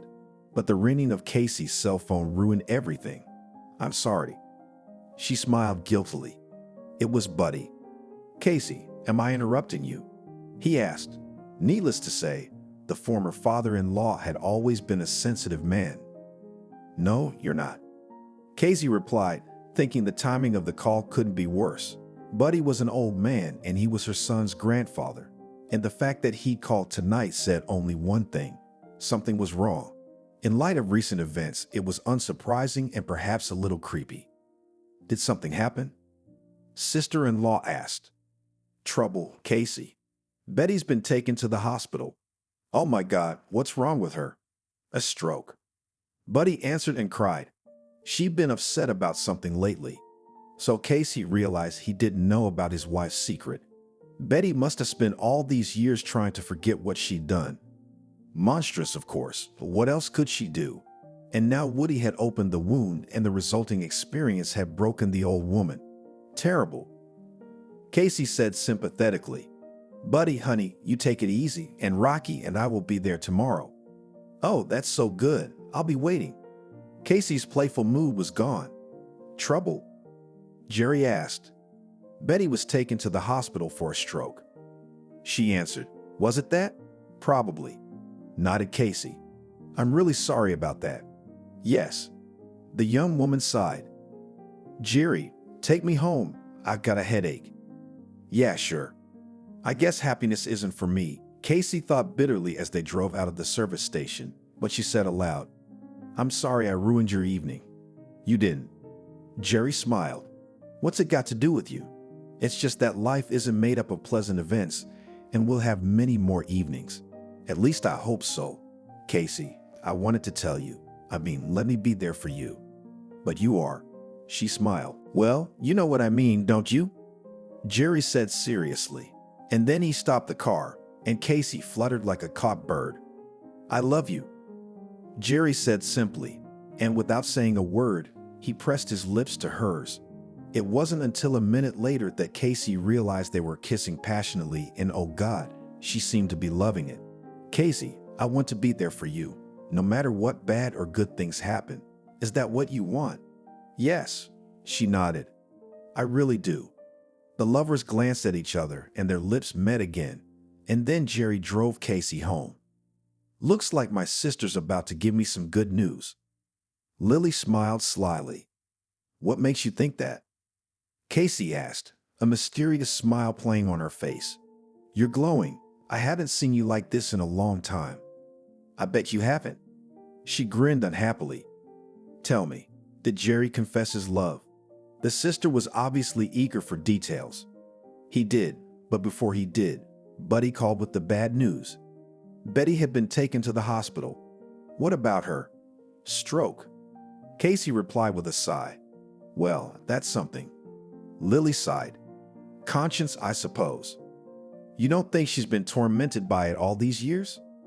Yes, it's not easy to live with such a burden, and she probably hid it from her husband. Probably. Casey agreed. Who'd have thought it? Lily shook her head. A decent, intelligent, well-to-do family, and suddenly such skeletons in the closet. Did you think only marginalized people had them? Sister grinned. Lily wanted to answer something, but then her cell phone rang and the inscription beloved made her forget everything. Oh, come on. Lily gasped. I'll get Casey. Woody managed to find out that the gas tanker Joe ran into was stolen. It smelled of premeditated murder, and Woody suspected that the late Joe's twin brother had been put in charge. A motive? Yes, at least revenge for the fact that Joe had loving parents who gave him everything he needed for a normal childhood and adolescence. And his twin brother grew up in an orphanage. Of course, that's just my speculation. Woody finished his conclusions, and they require proof, but my gut rarely lets me down. There's a man on the force who owes me a favor. I think he can help us out, especially since we're talking about a felony. Woody was absolutely right about the location. Oh, this isn't going to go well. The pretty blonde sighed, snuggling up to her lover, who looked just like the dead Joe. I wish you'd quit all this, but the widow has nothing to do with it, and neither does your brother. If anyone's to blame, it's your mother. She ain't my mother. Archie cut him off. That was the first and last name he'd been given at the orphanage. All right, the woman who gave you up. Catherine agreed. But she's already been punished. Who knows if she'll make it or not? Stroke is a thing. Let her recover. Archie said she'll find out that she was responsible for her son's death. Catherine just shook her head. She felt it would end badly, and still in the orphanage, Archie vowed to find his mother and take revenge on her. And why would you do that? Catherine said. His childhood love that went nowhere in his youth and then in his more mature years. Let it remain on her conscience. You're handsome, you're smart, and you'd have a good chance of making it in the world. So let her bite her elbows for giving you up. Archie wasn't convinced by her lover's words. It took him years to find his, so to speak, relatives, and finally Archie found them. He entered the physics department of the local university on a quota and graduated with honors. After defending his diploma, Archie got a job in a solid firm and worked there for 6 years. After the self-liquidation of the organization with work, the man was not discouraged. Even in the orphanage, Archie was able to fix an electric kettle, a hairdryer, and eventually more serious equipment. So, left without work, he safely earned his bread and butter. And after a while, Archie learned that he had a twin brother, and he lived in a neighboring town. It was a chance meeting. Then Archie was visiting a friend, and before leaving town, he bought new pants, which turned out to be long. The nearest atelier was literally a few meters away from the store, and Archie went there, not even knowing who the owner of the organization was. At first, Archie thought that he was hallucinating, because in the silver Toyota sat an exact copy of himself. Mr. Archie did not particularly believe in the existence of doppelgangers, but that this guy, his twin brother, Archie did not doubt. A man came out of the atelier, and Archie assumed it was a customer. It was quite possible that it was a regular one in a good place that likes such guys in expensive suits and foreign cars. Well, now we'll ask about him, Archie thought, rubbing his hands together. But first Archie went back to the store, bought a bandana and the darkest glasses he could find. He didn't want Archie to be mistaken for his supposed brother. He flirted discreetly with a pretty seamstress named Lucy and learned that the owner of the silver Toyota was none other than the owner of the atelier. "Why are you interested in him?" The girl was a little surprised, and Archie wondered if she thought he was gay. "No reason." Archie answered evasively. "Your boss reminded me of someone I knew, and I thought it was him." "It happens." Lucy smiled. She was a talkative person. Archie found out that the studio was his twin brother's family business and that the pretty lady with the tall hair was Joe's wife. A week later, Archie managed to catch up with his brother and meet him. There was no need to explain to Joe who he was. Mom couldn't do that. The brother muttered, but there was no confidence in his voice. "Yeah, well, it's understandable, and you love Mom," Archie remarked. "And you don't want a scandal in the family, really? And I don't suppose your father knows anything either." "I've no idea," shrugged his shoulders at a shocked Joe. "Imagine how people will react when they find out that the mother of the owner of the best atelier in town gave up her child. Anyway, what do you want money for?" "Well, that's business talk," Archie said approvingly. "Otherwise, the townspeople will find out about your mama." The first time, Joe had no problem with it, but the second time he said he didn't have any money to spare. "But what you don't do for your mama, so your brother took out a loan." "Stop it. That's what Catherine said. He's already given you enough money." I thought I loved the smart, talented guy, and I could not even think that he would become a blackmailer. And yet Catherine stayed with Archie, loving him as much as he loved her. They also had no one in this world but each other. Catherine cried, begged, persuaded to leave this terrible city. But Archie went to his brother a third time. "I don't have $1 million. He cut him off. "And no one else would approve a loan." "Suppose so." Archie nodded. "But you must have some rich friends. Try borrowing $1 million from them." Joe exclaimed, "Are you all right in the head? Who's gonna lend it to me?" "All right, you got it," said the extortionist. "Give me $800,000. "Like I'm gonna get that much." "Well, suit yourself." Archie shrugged his shoulders and pretended that in that case the conversation was over. "Wait a minute." His brother Jiminy stopped him. $700,000 will do." "Well, $700,000 is $700,000. "In agreement," nodded Archie and added with reproachfulness, "You're greedy." "No greedier than you, and remember, there'll be no more money." With those words, Joe gave himself a death sentence. Archie, realizing that there was no more money to be had from his brother, decided to take him out. No matter how things turned out, you had to admit, the game was getting dangerous. Stealing a gasoline truck was a matter of technique, as was causing an accident. Fleeing the scene, he abandoned the tanker a couple of kilometers away. "You?" asked Catherine when she saw the news on the internet about the death of a well-known businessman in the city. "What are you going to do now?" answered Archie with a question for a question. "Are you going to turn me in?" The next day, he and Catherine left for their hometown, and a year later Archie again gathered there, where his sworn enemies lived. "But why?" Catherine wondered. "I have an idea." Archie grinned. "I want to kidnap my nephew. I've made some inquiries and found out that my twin brother's wife is well up, so it's God's will to pluck the daughter-in-law or whatever she was while my brother was alive. Catherine didn't say anything. She would definitely go with Archie, but not to support his villainy. Catherine would try by all means to stop the man she loved, no matter what it cost her. They left and rented an apartment on the other side of town. One day, Archie and Catherine drive to the house where his twin brother's widow lived. There it was, said the lover, pointing to a handsome boy about 8 or 9 years old. Wow, how similar on Archie, thought Catherine. Although, what is surprising in it, as after all a native nephew. Ah, if only we had the same handsome boy Archie. Did not you feel sorry for him? She begged. Maybe I shouldn't. Do you realize that you are no longer just taking revenge, but... Shut up, woman, Archie said cheerfully, putting his arm around her. We'll be rich, we'll go far, far away, and then we'll have a baby boy just like you. Suddenly, the boy looked in their direction and rounded his eyes fearfully, and then he ran home. Archie, Catherine said.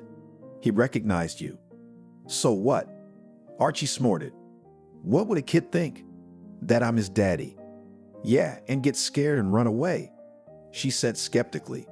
Let's get out of here and hurry up. Catherine, why are you so panicky? Everything is fine.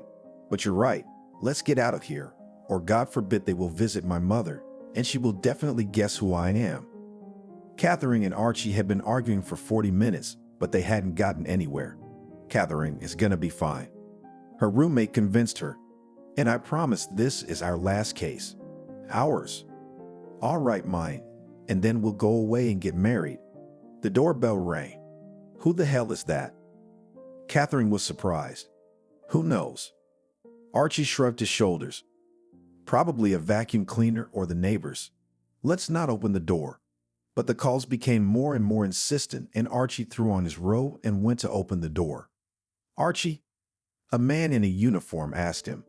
Yes, it's me, but you're suspected of premeditated murder and extortion, said the police officer. What kind of murder? What extortion? It's a mistake. I'm not from around here. My fiancée and I rent an apartment here. But you're Archie. The cop squinted. Yeah, and I want a lawyer. Great, come with us. We'll get you a lawyer and everything. A month passed, and now the two happy couples were sitting in the same cafe at the service station. They had a lot to talk about. Archie got 10 years in prison. At first, he denied his guilt, but then he confessed to everything. Mr. Archie was also ordered to pay Tony and Casey back. So it was to the young woman's great joy that she would not be the wife of her former boss. Archie had $800 million in his bank account, so the debt was safely paid off. I feel a little sorry for him, Casey admitted. If Betty hadn't given up on this area, he would have been a decent man. Well, now Betty has to answer to God, sighed Lily. Casey's former mother-in-law passed away a couple of days after she was hospitalized. Betty never found out that Joe's death was her fault. Let's not talk about the sad part, Lily said with a smile. Let's talk about the upcoming celebration. The others agreed. Woody and Jerry had proposed to their sweethearts on the same day. When Lily heard that her younger sister was also getting married, she said firmly, You can think of me as a sentimental idiot who's seen too many comedies, but I want to get married on the same day. What makes you think I'm going to think you're a fool? Casey smiled. I've been thinking about it myself. The parents were excited about their daughter's fiancés, and the daughters looked like schoolgirls in love.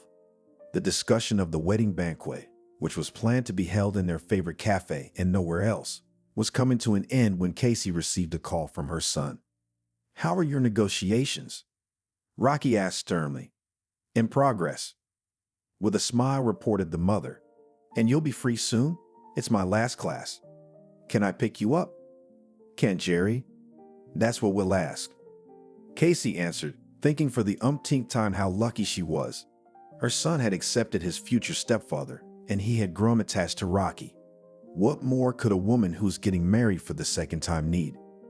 Jerry, can you pick up Rocky today? Casey asked. No problem, assured Jerry, and when she handed the answer to her son, he squealed with joy. Do you, Woody, agree to marry Lily? Yes. Do you? Now right this minute, the world is richer by two happy couples, thought Casey, and there are more couples in the courtyard. And that's wonderful, because it means there's love. Immersed in her thoughts, she didn't even hear the registry clerk ask her the same question. Casey, do you agree to be Jerry's wife? The registrar repeated with a smile. I do. Casey answered, catching herself at the thought that she was ready to shout about it to the whole world. Yay! Rocky shouted as the couple exchanged rings, and Casey cheerfully thought, well, my son did it for me. Thank you for watching this video to the end. Subscribe to the channel.